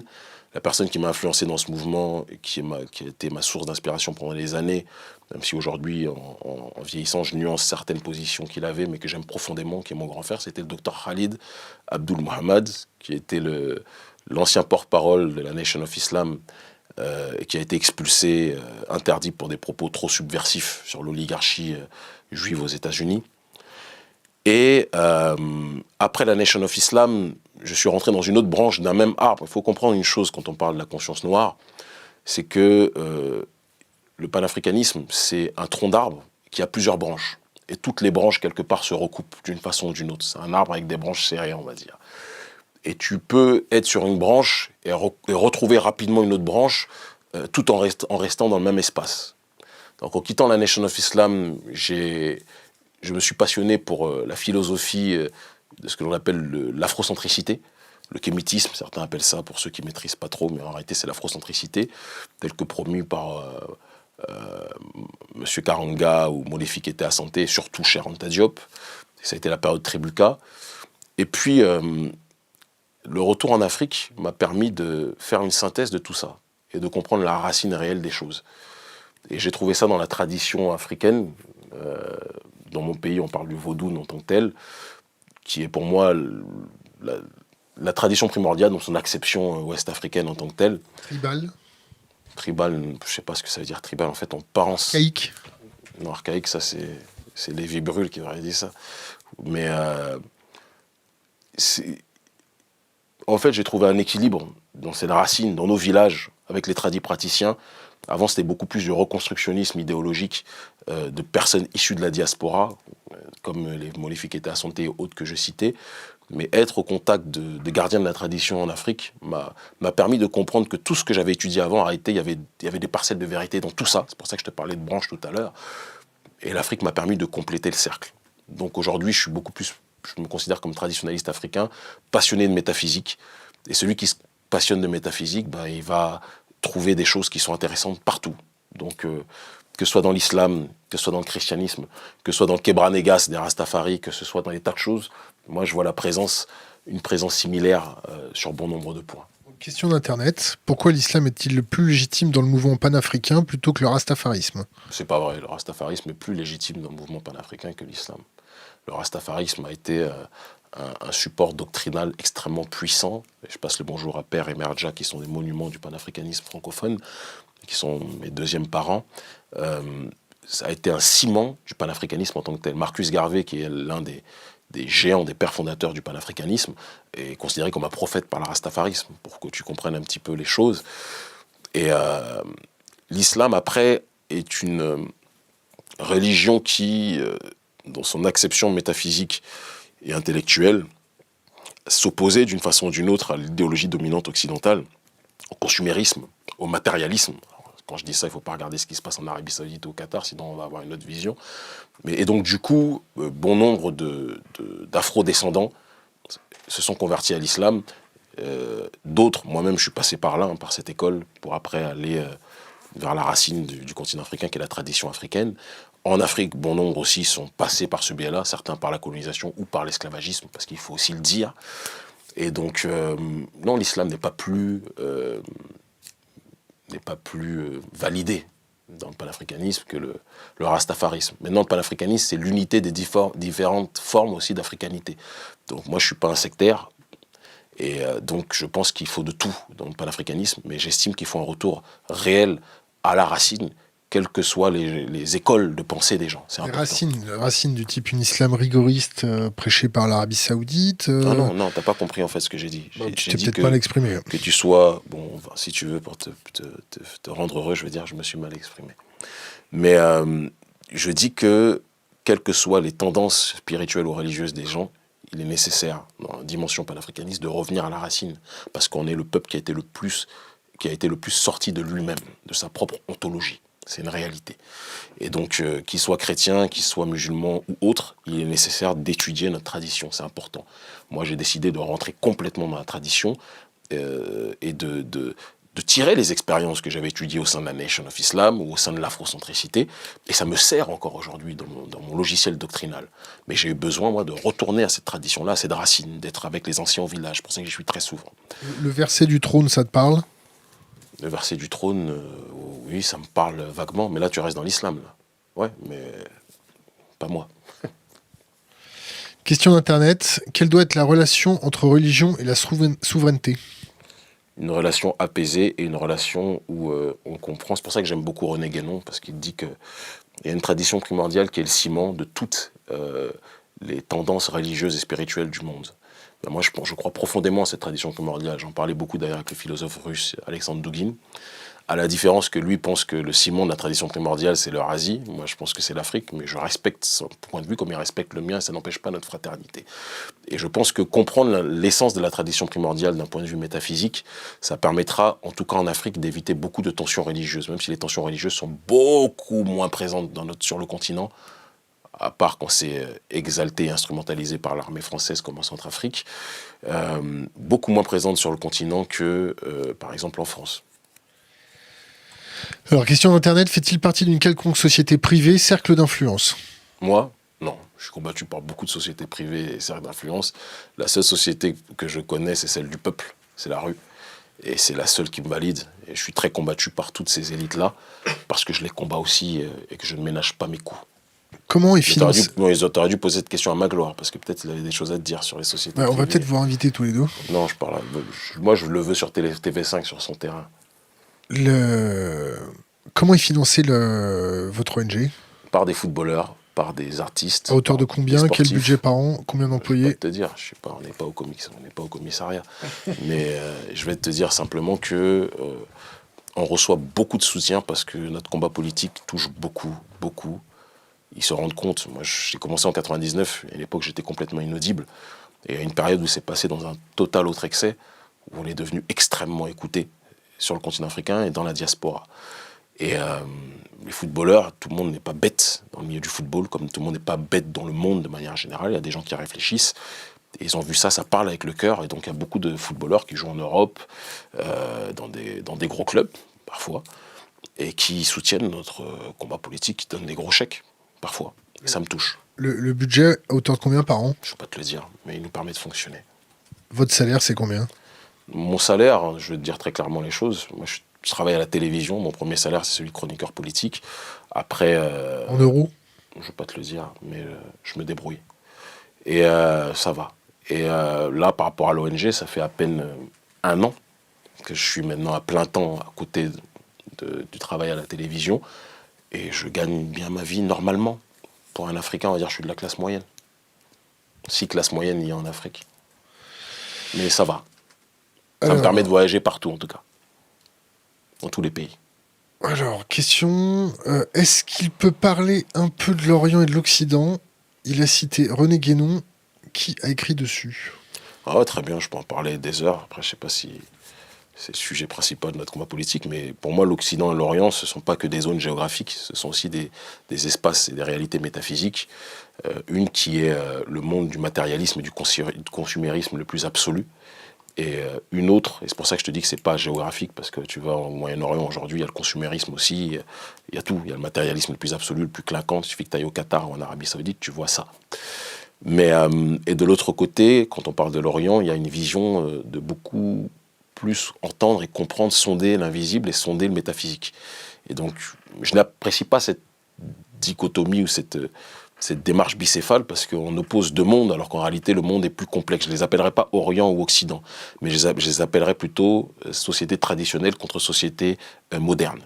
Et les sociétés modernes aujourd'hui qui sont symbolisées par l'oligarchie d'Occident sont en train elles-mêmes de rendre malade leur propre population. Parce que tu vas dans les villages chez vous en France, moi j'ai vécu 14 ans de ma vie dans les villages.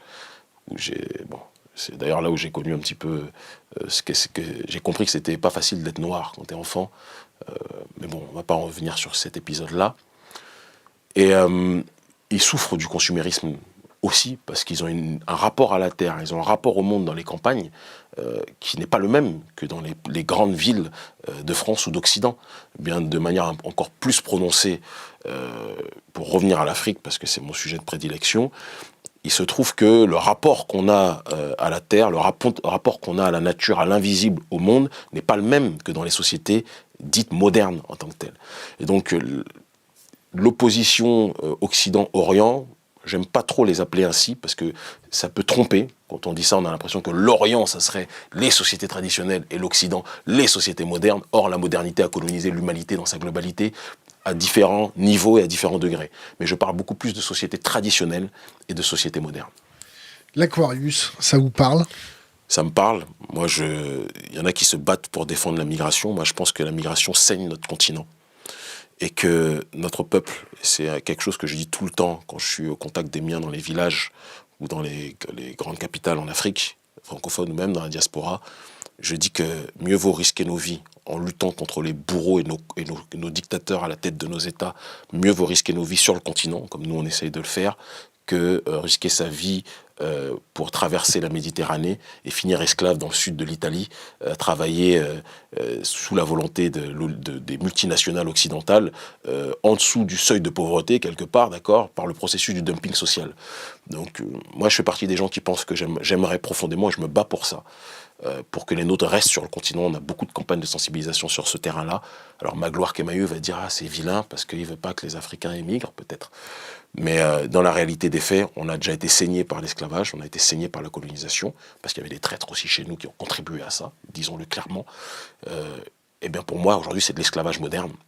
C'est-à-dire qu'il y a les multinationales occidentales qui se mettent d'accord avec les oligarchies chez nous, d'accord, et qui prennent de la même façon, sauf que cette fois-ci, ça donne une sensation de volontariat, mais le loupen prolétariat de chez nous, pour qu'il aille travailler en Occident. Ça crée quoi? Des tensions communautaires, parce que les nôtres, lorsqu'ils viennent avec un autre schéma civilisationnel chez vous, déjà, dans vos pays, il n'y a pas de boulot, pour les populations autochtones. D'autres viennent pensant qu'ils vont connaître l'Eldorado, ils connaissent l'enfer. Il y a des tensions qui peuvent être évitables et qui ne sont présentes que parce que l'oligarchie occidentale et l'oligarchie africaine sont en concubinage pour justement se faire le maximum de blé. L'Aquarius, tu sais, c'est un bateau c'est la réponse que je viens de te donner. Qui vient sauver des gens. C'est bien, c'est pas bien. Qui vient sauver? C'est qui dit sauver? Ils sont en train de boire la tasse quand même. Non, le sauvetage, il ne se situe pas là. Le sauvetage, il se situe sur le terrain de la justice sociale.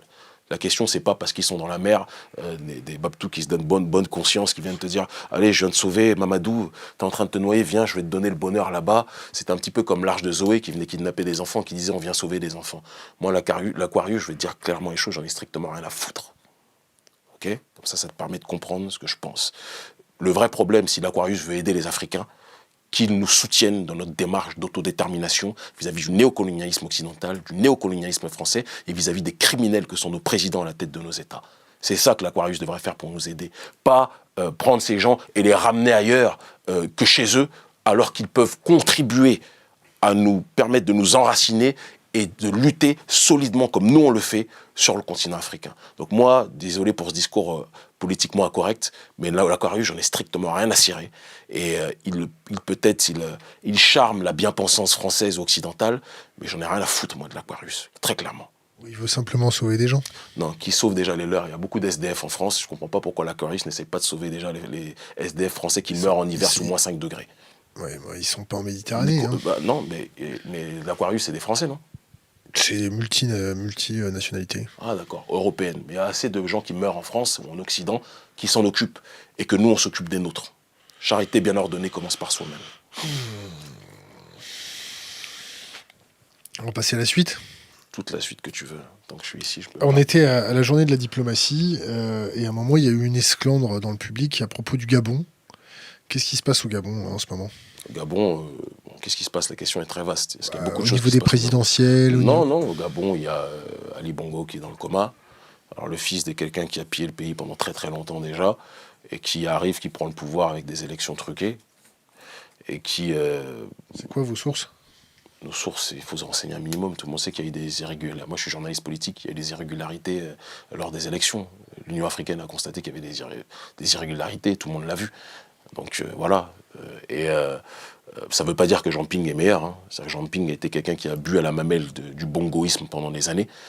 Et qui, lorsque le père est mort, parce qu'il le considérait un peu comme son père aussi, Omar Bongo, il s'est dit que c'était pas à Ali Bongo de prendre le pouvoir, c'était à lui. Alors il paraît un peu plus légitime parce qu'il n'a pas le nom Bongo, mais pour moi c'est la même racaille, tous ces gens-là. Je le dis comme je le pense, et je rêve, et je me bats, je travaille avec beaucoup de militants locaux, pour que de la société civile émerge un nouveau leadership d'hommes ou de femmes qui permettront aux populations locales de s'autodéterminer. C'est mon seul souhait. Kerry James, ça vous parle? Ça ne m'intéresse pas. C'est un fantasme chez vous en Afrique, c'est pas notre sujet. Non, je parle pas en Afrique. Il m'intéresse pas. C'est tout? Il m'intéresse vraiment pas. Il fait du rap. J'ai vu qu'il était en mode Che Guevara dans ses clips de rap. Je suis arrivé il y a 2 jours. J'ai vu... j'étais en train de regarder... je crois que c'était au Calme, ou je sais plus quoi. Ou MTV la nuit, là. Non, c'était à l'aéroport, excuse-moi. Et j'ai vu qu'il passait un clip où il était habillé en Black Panther, etc.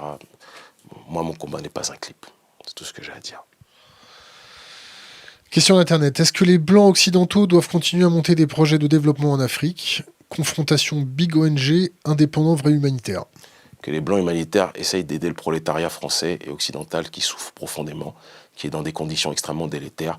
Et le meilleur service qu'ils puissent nous rendre, c'est qu'ils laissent les Africains se débrouiller eux-mêmes.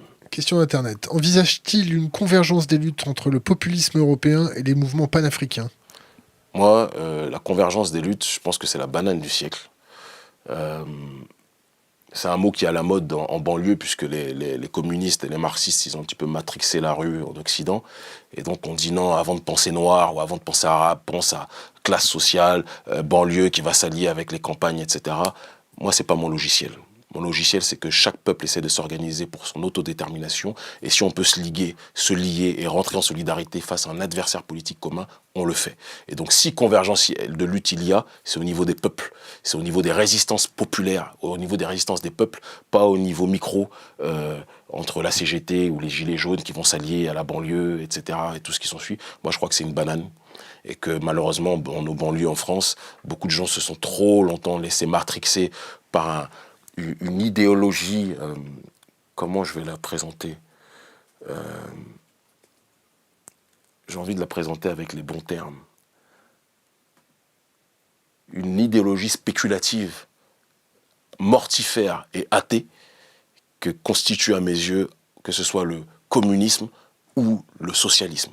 Alors certains qui ont 20 ans ou 30 ans de retard ou 40 ans de retard au sein de nos populations se revendiquent du communisme ou du marxisme parce que, en effet, durant la période des indépendances, le marxisme et le communisme des années 60, il y avait un logiciel de souverainisme, d'autodétermination, excuse-moi, réel.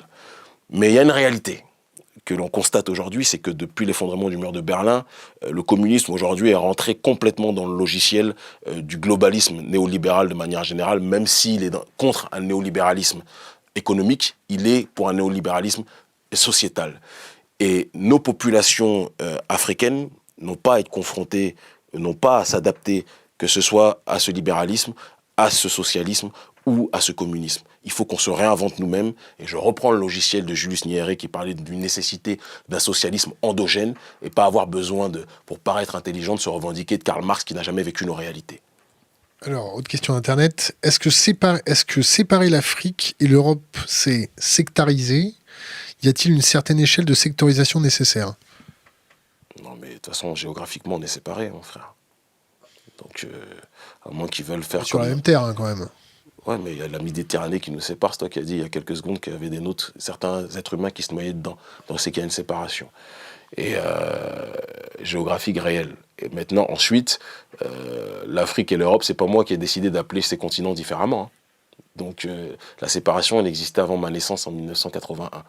Maintenant, je dis simplement que je pense qu'on a vu ce que ça a donné la relation France-Afrique et que quand on voit qu'il y a une sodomie continuelle, sans pansement qui est effectuée, il arrive un moment où il faut qu'on serre les fesses, tout simplement. Je te parle avec poésie. Avec une poignée de gravier, quoi. Ouais, si tu veux. Question Internet. Thomas Sankara est-il une inspiration pour lui? Prendre un pays et mettre en place sa vision des choses? C'est un grand frère que j'aime profondément, que j'aime infiniment.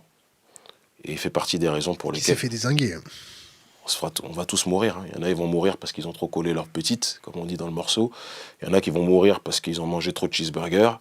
Il y en a qui vont mourir parce que lors d'un jogging, ils vont faire une crise cardiaque. Il y en a qui vont mourir parce qu'ils seront rafalés. Moi, je vis avec la constante des menaces de mort depuis de nombreuses années. Par qui? Par des gens, ils vont pas dire je m'appelle Jérôme Duchemin et j'habite 9 rue de Pradelle, mais par des gens de toute tendance, des personnes qui n'aiment pas ce que je dis sur le néocolonialisme français et qui trouvent que je suis dangereux pour les relations entre oligarchie française et Afrique de manière générale. Il faut aussi comprendre qu'il y a aussi des Africains qui ne veulent pas, vous en avez interviewé un la dernière fois, qui ne veulent pas une cessation de relations entre la France et l'Afrique. Il y en a qui ne veulent pas que le maître cesse de diriger la plantation. Ben moi, je veux brûler la plantation. Et quand on aura brûlé la plantation, et ça va venir, c'est pas un problème de noir contre blanc, c'est un problème de prolétariat mondial contre une élite apatride. Et ben quand ça va venir, on pourra se parler de peuple à peuple avec fraternité. Et les choses se feront beaucoup plus simplement. Fait-il une différence entre Afrique noire et Maghreb? Je ne fais pas la différence, moi. Mais par contre, au Maghreb, ils font beaucoup la différence avec l'Afrique noire. Alors, il ne faut pas essentialiser. Moi, je fais partie des gens qui pensent qu'il y a des gens, j'en connais, parce que j'ai fait tous ces pays aussi, dans le cadre de meetings sur le panafricanisme. Je connais des militants panafricanistes maghrébins qui sont très peu nombreux, qui sont trop discrets à mon sens, et qui ne se font pas assez entendre. Mais je connais aussi une négrophobie structurelle qui existe dans les pays du Maghreb et dans le monde arabe depuis très longtemps. Et dire cela ne fait pas de moi un anti-arabe, mais je crois qu'on a le droit de le dire.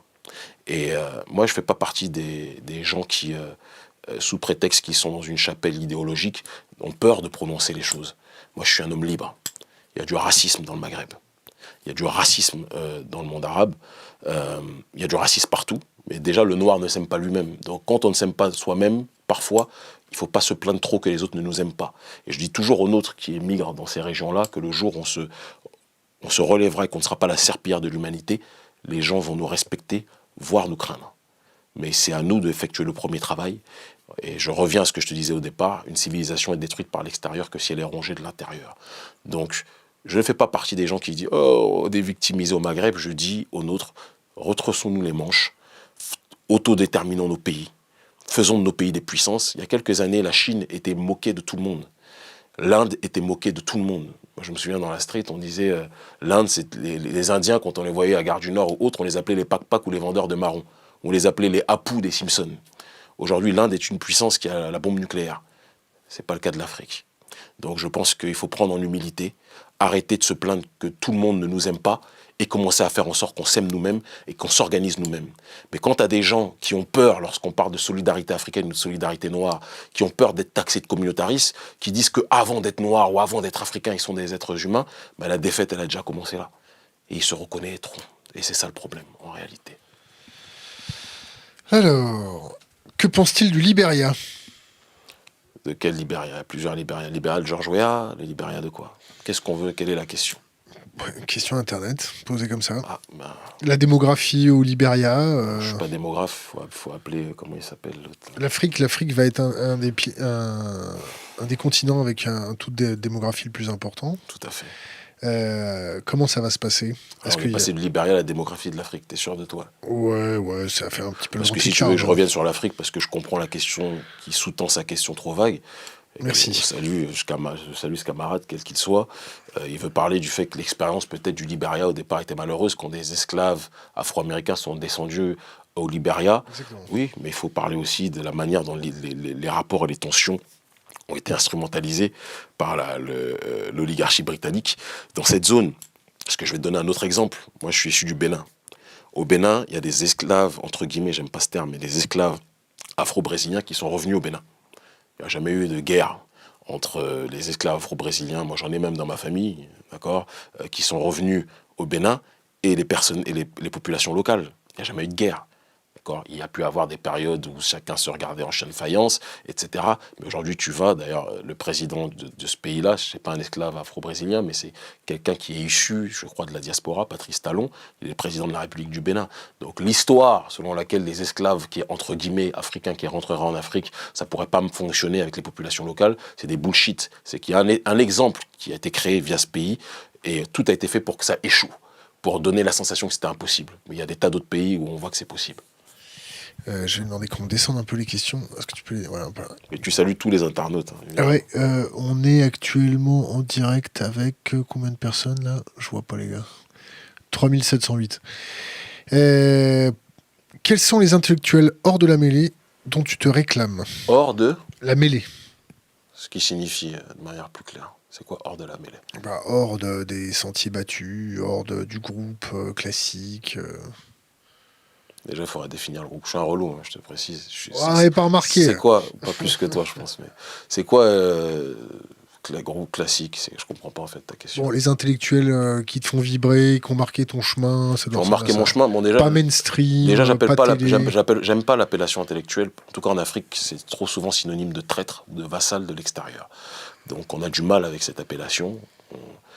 On pense plus à quelqu'un qui réfléchit de manière générale, et c'est pas limité à l'acception d'intellectuels, qui bien souvent sont élevés dans la bien-pensance occidentale, mais pas dans la réalité africaine. Moi, très clairement, il y a quelqu'un, je le dis, hein, qui a beaucoup marqué mon cher Anta Diop, évidemment, qui est un historien, un scientifique africain et un penseur africain aussi, qui a beaucoup marqué mon passage politique et mon parcours politique, clairement. Khalid Abdul Mohamed est ma source prioritaire d'inspiration. Même si en vieillissant je peux avoir des nuances sur un certain nombre de points. Nietzsche, qui comme tu l'as vu n'est pas trop de ma couleur de peau, est quelqu'un qui m'a profondément marqué. Ainsi parlait Zarathustra, c'est un livre qui m'a traumatisé. Et Nanté-Christ aussi, j'ai beaucoup apprécié. C'est quelqu'un qui m'a marqué dans son rapport à l'être humain, dans son rapport aux dogmes établis par la bien-pensance et la volonté de les transcender. Et ce sens, cette compréhension de la force, la nécessité de la force, c'est quelque chose qui me parle beaucoup depuis toujours. Et d'ailleurs, quand je dis ils ont voulu me noyer, ils m'ont appris l'apnée, je pense que c'est une variante de ce qui ne tue pas rend plus fort en réalité.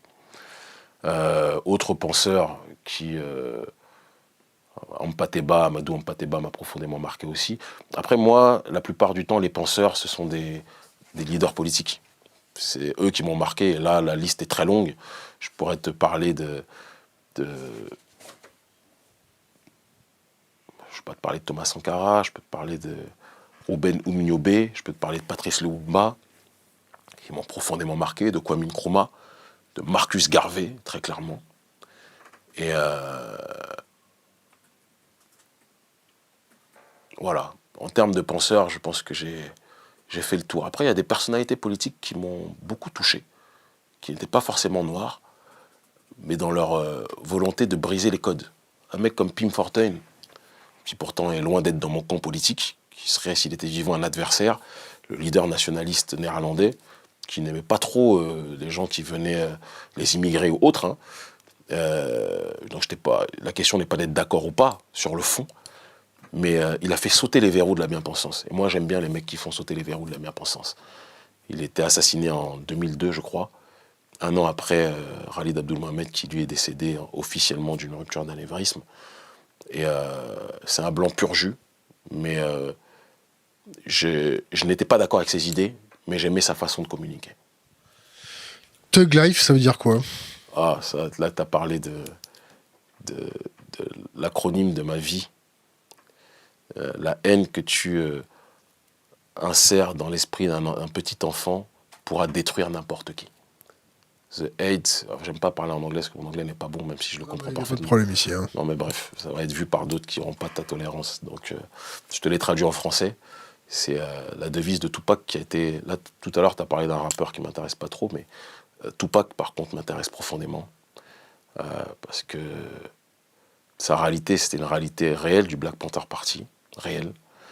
Et la vie de Tupac, ça a été le parapluie, moi, de ma vie. Quand je suis arrivé, j'ai vécu 14 ans, comme je te le disais, en province, où j'ai connu une négrophobie que tu ne peux pas imaginer. Parce que comme dirait Booba, qui est un capitaliste, un consumériste, que je combats totalement, hein, mais rapologiquement, je le trouve meilleur que les autres, qui disait, à l'époque où les Noirs n'étaient pas à la mode, c'est une réalité, dans les années 80, les Noirs n'étaient pas à la mode, bien que je condamne profondément son consumérisme et son capitalisme, je le précise. Et j'ai morflé durant ces 14 premières années, comme peu de Noirs en région parisienne ont morflé. Et quand je suis arrivé à 15 ans en banlieue parisienne, pour moi, les contrôles de flics, je suis arrivé avec ma mère seule, parce que mes parents étaient éloignés géographiquement, voilà, pour diverses raisons, je ne rentre pas dans trop de détails. Et mère seule en banlieue parisienne, quand tu arrives, c'est autre chose, c'est un autre truc. Et j'avais un autre rapport à la vie, donc les brutalités policières, je les ai vécues, je les ai connues, les contrôles de police quand t'es jeune noir en région parisienne, alors qu'à la base, moi je suis issu d'une ascendance, mon père est médecin, qui a été ruiné très rapidement, donc il n'a jamais eu la vie d'un médecin normal, parce qu'il a ouvert un cabinet quand il était jeune, dans une campagne en France où être noir n'était pas à la mode.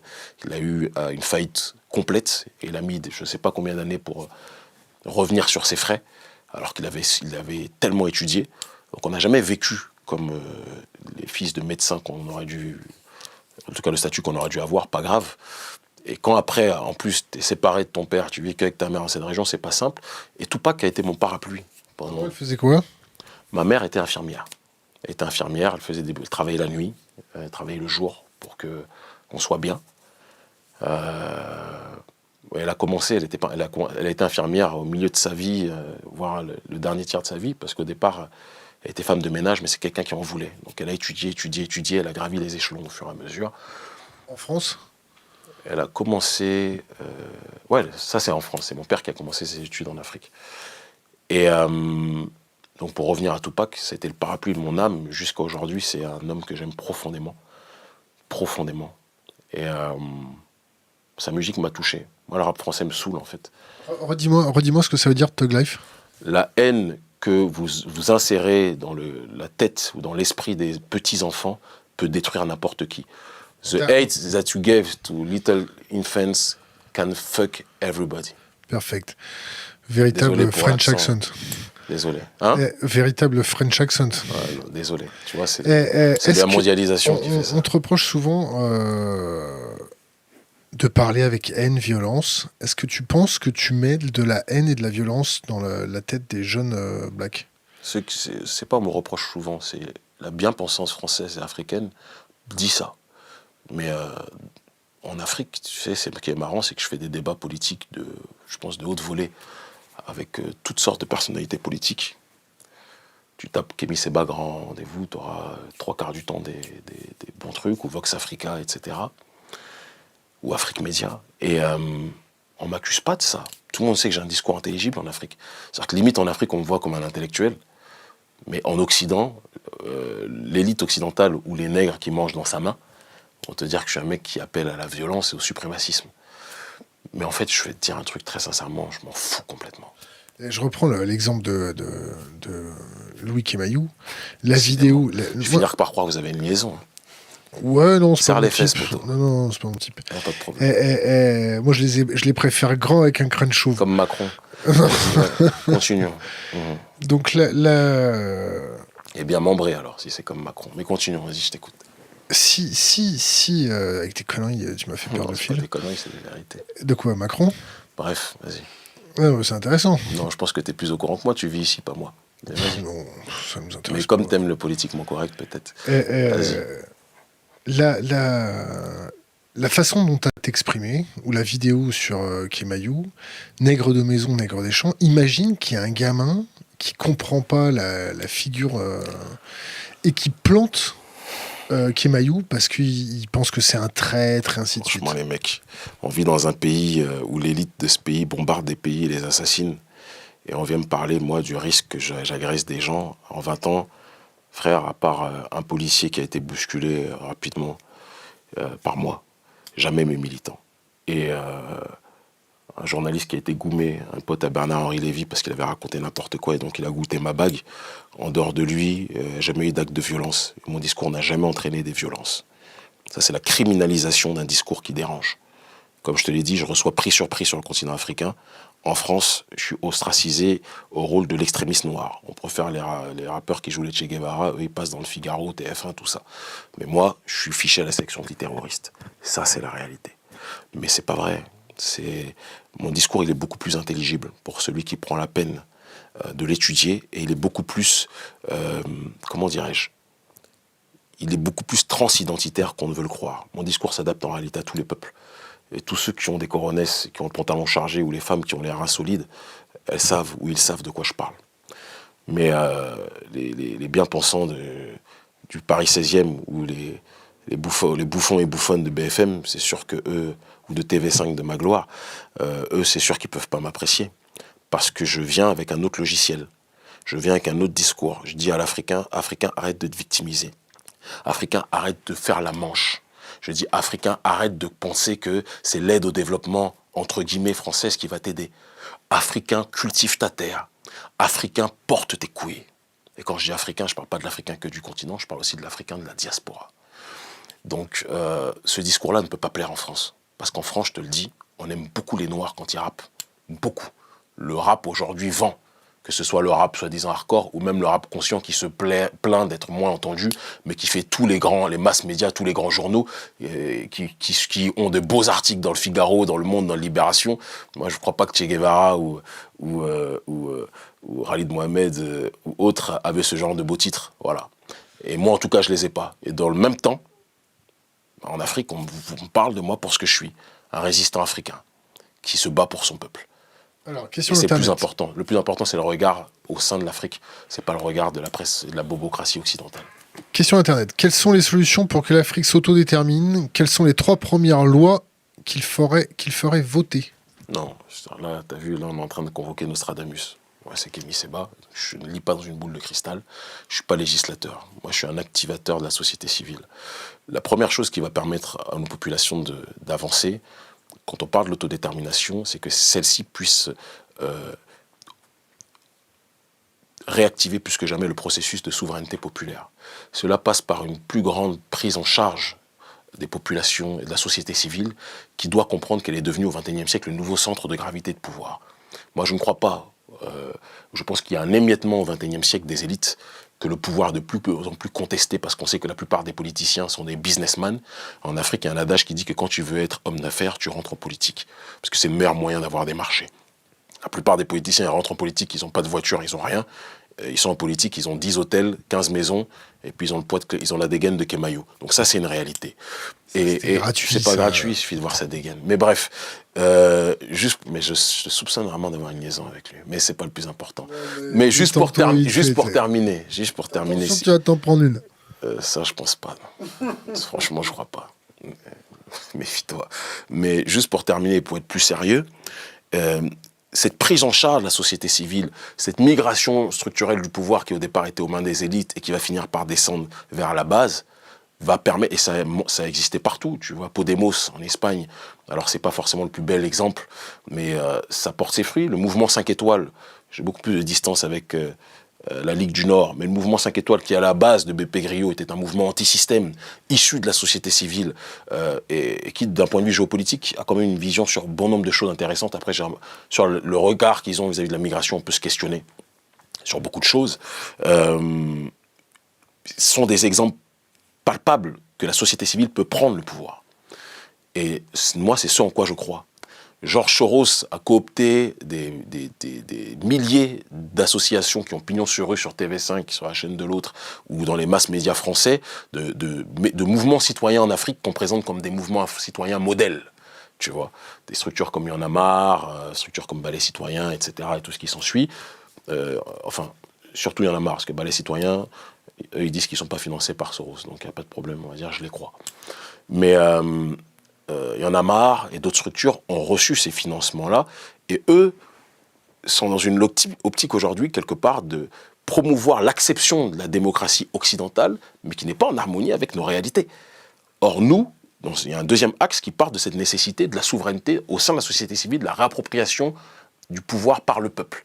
Mais quand je te parle de ces mouvements citoyens cooptés, financés à coups de milliards, ou de millions, centaines de millions, non. Quand Georges Soros se déplace en personne, porte le t-shirt de l'organisation, va au siège du mouvement, il n'y va pas pour manger des falafels ou des kebabs ou des shawarma. Il y va pour financer parce qu'il y a un agenda qui est présent. Et il y a eu des révolutions de couleur en Europe de l'Est, les révolutions colorées. Il y a eu le printemps arabe qui a été une révolution manipulée. Et en Afrique noire, il y a une révolution cooptée qui ne dit pas son nom, qui est justement cette colonisation des sociétés civiles, sponsorisée par USAID aussi, l'Agence française de développement, ou RFI, qui d'ailleurs, c'est très intéressant ce passage, parce que RFI est une chaîne néocoloniale par essence, mais profondément, qui promeut l'agenda français sur le continent africain, et c'est sa spécificité, et qui a réussi à maquer la plupart des artistes africains. La plupart des artistes africains, quand ils ont besoin d'une reconnaissance nationale, qu'est-ce qu'ils font? Ils sont obligés de passer par RFI. Ça veut dire beaucoup de choses. Eh bien, donc tout est fait pour quadriller cette société civile, parce que les élites occidentales savent que les sociétés civiles au XXIe siècle dans le monde, c'est le nouveau centre du pouvoir. Et donc là, il y a un travail aussi de décloisonnement effectué, de décolonisation structurelle à apposer sur la réalité des gens. Et c'est ce que nous, on essaye de faire avec l'ONG Urgence Panafricaniste, que je dirige, et aussi avec le Front anti-CFA qui réunit plus de 850 mouvements citoyens sur le continent africain, en Afrique francophone et dans la diaspora. Ça commence à bien chauffer sur le Front CFA, là. Je pense qu'on a une très grosse responsabilité vis-à-vis de ça. Parce que si on ne l'avait pas fait, petite parenthèse pour revenir sur l'intelligentsia, la pseudo-intelligentsia africaine et le showbiz africain, qui sont les deux facettes d'une même pièce de prostituée intellectuelle. Quand j'ai annoncé fin 2017 qu'on lançait une campagne sur le franc CFA, contre le franc CFA, c'était un débat laissé en jachère, il n'y avait que les économistes qui parlaient à 4 ou 5 en vase clos, parce qu'ils méprisent le peuple pour la plupart du temps. L'intelligentsia africaine et française, et l'extrême gauche, tendance Mediapart, se sont moqués de nous. Ils ont dit c'est des débats d'arrière-garde, ça n'intéresse plus les gens, c'est pas la préoccupation, les gens veulent juste manger, sans comprendre que le système franc CFA est un système qui contribue à ce que les nôtres n'aient pas assez à manger. Mais moi, le problème, c'est que je ne cherche jamais l'autorisation de la pseudo-intelligentsia africaine. J'ai dit on va lancer l'activité, et bénéficiant de la notoriété que j'ai sur le continent africain, grâce à la télévision et mes années à la télévision, et aux réseaux sociaux, je vais activer des fronts simultanés de résistance partout sur le continent. C'est quelque chose qui n'avait jamais été fait depuis la période des indépendances. Et je suis même pas sûr que durant la colonisation, les mobilisations se faisaient simultanées. Parce qu'ils n'avaient pas les techniques de télécommunication, les avantages qu'on a. On n'a rien inventé. Moi, j'ai rien inventé, hein, mais on bénéficie des technologies de notre époque. Et ça a été un bingo. On a réussi pour la première fois de l'histoire, sur le continent africain, en Afrique francophone, à réunir des populations au-delà des clivages nationaux, des clivages ethniques, excuse-moi. Et on a fait en sorte que le prolétariat de tous ces pays s'est réuni. Alors à diverses échelles, il y a des endroits où c'était nombreux, il y a des endroits où c'était pas nombreux, mais ça a fait un boom.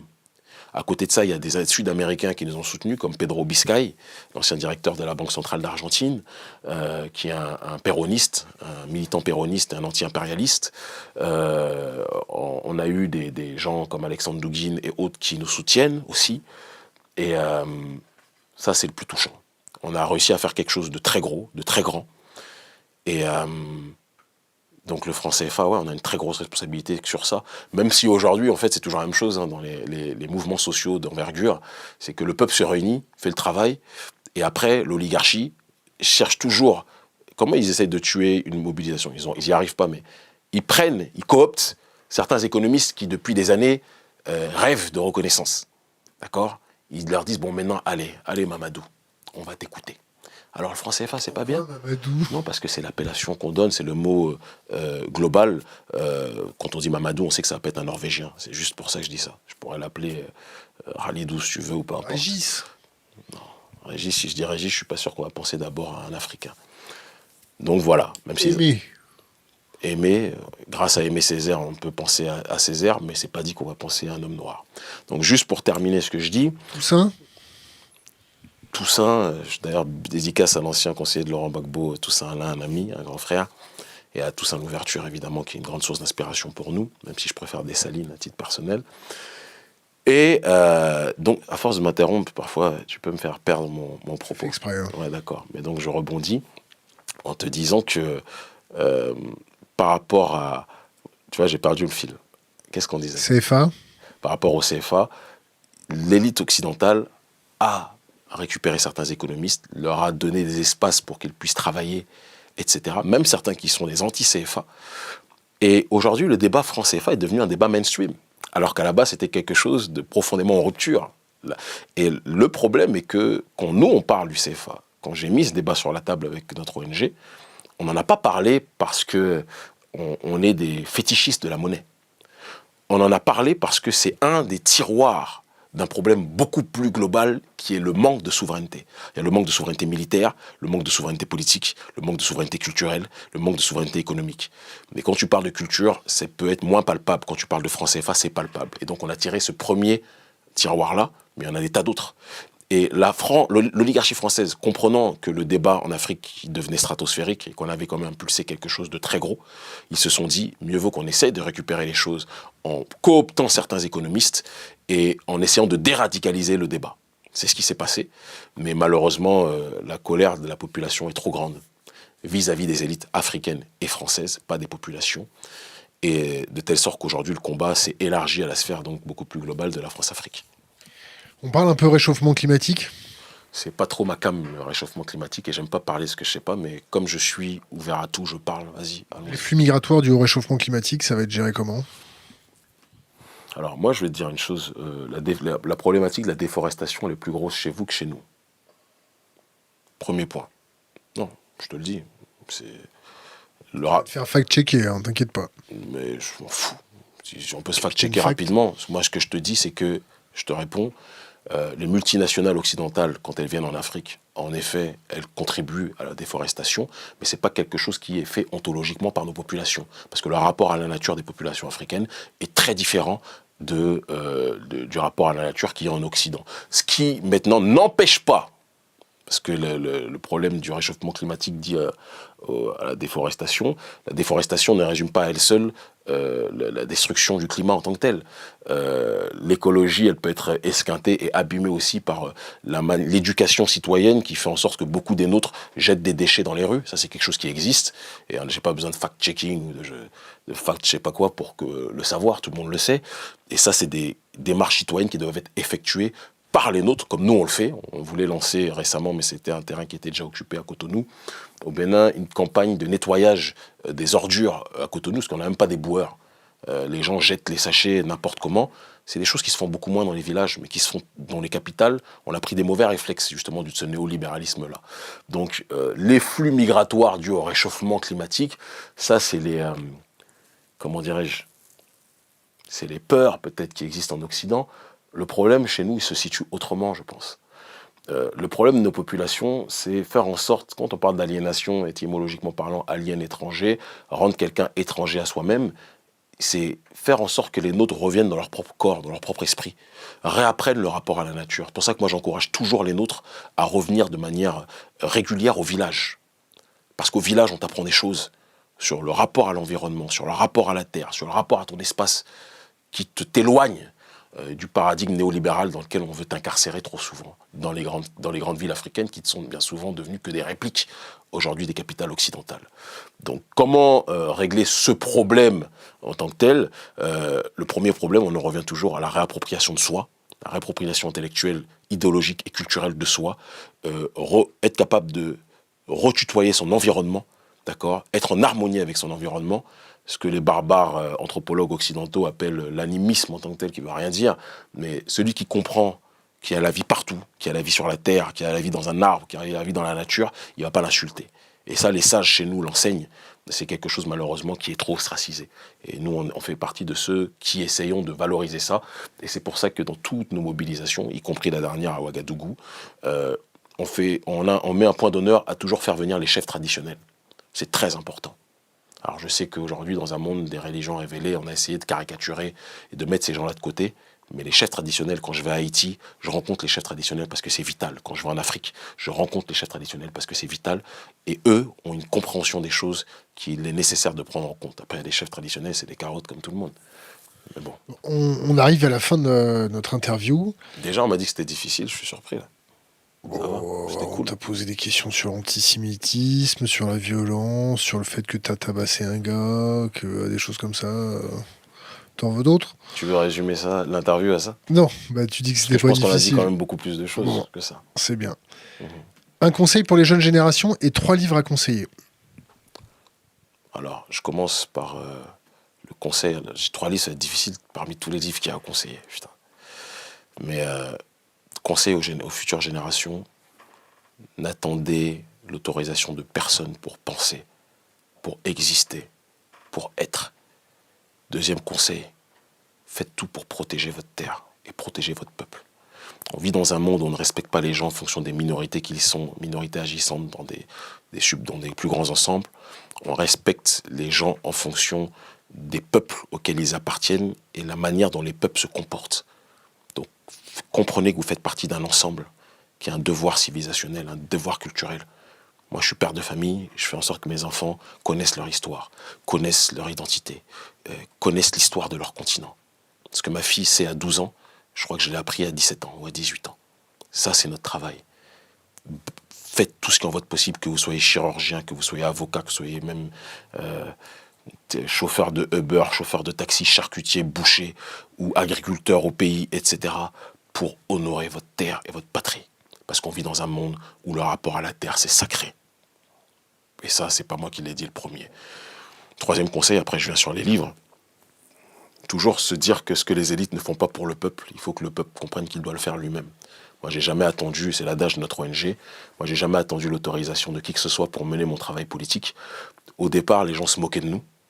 Aujourd'hui, en Afrique, on est plébiscité par les masses. Et ça, c'est la plus belle des réponses. Et dernière chose pour les livres à conseiller, c'est très très dur.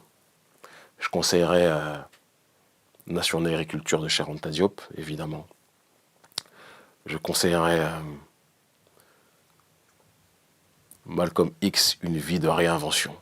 Malcolm X, A Life of Reinvention, pas l'autobiographie de Malcolm X qui est une grosse carotte, parce que c'est la vision tronquée que Alex Haley a dit, alors que le livre que je viens de citer, Une vie de réinvention, est le travail de chercheur d'une éminence académique, même si j'ai toujours du mal avec l'académisme en tant que tel, afro-américaine, qui a fait un travail de plusieurs années, Manning Marable, sur la vie de Malcolm X, loin des mythes, etc., et qui l'a présenté encore plus humain, en le débarrassant de certains mensonges, comme l'histoire que quand il va à la Mecque, il découvre qu'il n'y a pas de couleur, et donc il devient un humaniste, alors qu'il était déjà allé à la Mecque très longtemps avant, à l'époque de la Nation of Islam, et qu'il avait vu le racisme qui existait en Arabie Saoudite à l'époque. Et troisième livre, c'est tellement difficile. Je dirais le conscientisme de Kwame Nkrumah, qui me parle profondément, qui m'a beaucoup apporté, qui m'a beaucoup aidé. Et comme j'aime pas me limiter, je suis un relou, je vais dire Les damnés de la terre de Frantz Fanon. J'aime pas trop Peau noire, masque blanc, parce que quelque part, pour moi, Fanon est lui-même, qui a diagnostiqué les aliénations des noirs et blancs, était lui-même un aliéné, sur un certain point, c'est mon point de vue. Quand il dit que il n'y a pas de mission noire et il n'y a pas de culpabilité blanche. Moi, je pense en effet qu'il n'y a pas de culpabilité de tous les blancs, mais je pense que tous les afrodescendants et les Africains ont une mission. Ils ont le devoir de faire en sorte que leur population puisse se relever parce qu'on est les derniers de l'humanité et les plus pauvres de l'humanité, alors qu'on a les terres les plus riches. Il y a un contresens idéologique et analytique qui n'est pas normal. Et enfin, je t'en donne un cinquième. C'est un gros relou, là. Hein. Mais je t'avais prévenu, hein. Ouais, je suis un relou. Et je n'aime pas les règles. Donc quand tu m'en dis 3, je vais faire exprès d'en dire 6. Et je te donne juste le cinquième. Moi, personnellement, Message to the Black Men de M. Elijah Mohamed, même si je me suis éloigné de la Nation of Islam depuis longtemps. Pourquoi ? Parce que déjà, du 1, j'ai du mal avec les dogmatismes, tu vois. De 1. J'ai du mal avec certains aspects sectaristes de cette organisation. Et puis même d'un point de vue idéologique, il y a des choses sur lesquelles je ne suis pas d'accord, avec lesquelles j'ai pu l'être à une certaine époque de ma vie. Moi, par exemple, je ne veux plus essentialiser en disant le blanc et le diable. Je pense que les choses sont plus complexes que ça. Moi, j'ai vu des noirs qui étaient des démons. Et j'ai vu des blancs qui étaient des démons. Alors maintenant, si on regarde à l'échelle de l'humanité, l'Occident, il a foutu la merde quand même partout où il est passé. C'est une réalité. Et donc moi, je peux comprendre que lui, il a voulu essentialiser à une période de sa vie. J'ai ressenti ça à une période, mais les voyages élargissent l'horizon et je ne peux plus avoir cette acception. Mais ce livre m'a permis de comprendre beaucoup de choses sur la civilisation noire originelle, sur qui j'étais. Et moi, je peux comprendre que ce livre ait traumatisé Mohamed Ali, qu'il ait traumatisé... Enfin, quand il est sorti, Malcolm X était déjà sorti de la Nation of Islam, mais c'était le résumé des enseignements d'Elijah, M. Elijah Mohamed. Il m'a beaucoup parlé. Et je te donne le dernier livre, moi qui m'a...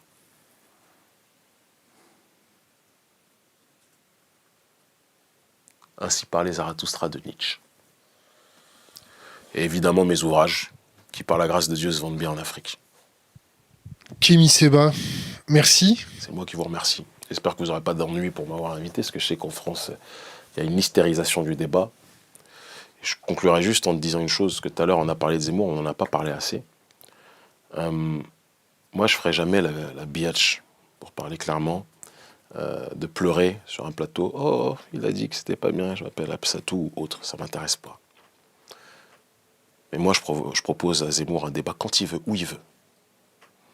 Moi je défends mon identité, je suis dans mon peuple, je suis dans mon pays. Tu vois, ça ne me pose pas de problème. Et je me bats contre des élites, j'essentialise pas les gens. Zemmour, il essentialise les musulmans et les Africains. Parce que ça sert son agenda qui veut que l'élite française soit composée de deux substrats qui seront donc les autochtones français, les deux souches, et les juifs, contre le prolétariat musulman. Les juifs français, c'est un truc que je comprends pas, ça. Ouais, mais bon, écoute, non mais il y a les musulmans français aussi. Pourquoi t'as pas réagi quand j'ai parlé des musulmans ? Si, c'est pareil. D'accord, donc dis ça pour tout le monde. Mais ce que je veux te dire, tu vois, je t'ai eu là. Non, mais si, je t'ai eu. Parce que tu as rebondi que sur les juifs, mais quand je t'ai dit des musulmans, tu n'as pas dit, mais il y a des musulmans français. Bon, bref. Donc je termine juste en te disant que sa stratégie est une stratégie mortifère. Et le problème de Zemmour, ou son avantage, c'est qu'il parle face à des gens qui ont peur de lui dire certaines choses. Et qui sont... Non, je lui dirais quand je serai en face, si je l'ai dit maintenant, je vide mon chargeur. Mais moi, je te le dis clairement, si j'ai Zemmour en face de moi, je vais l'éteindre. Et je le dis au nom de mes ancêtres. Voilà. Kémy Séba, merci. C'est moi qui te remercie. Bonne soirée, force à vous tous.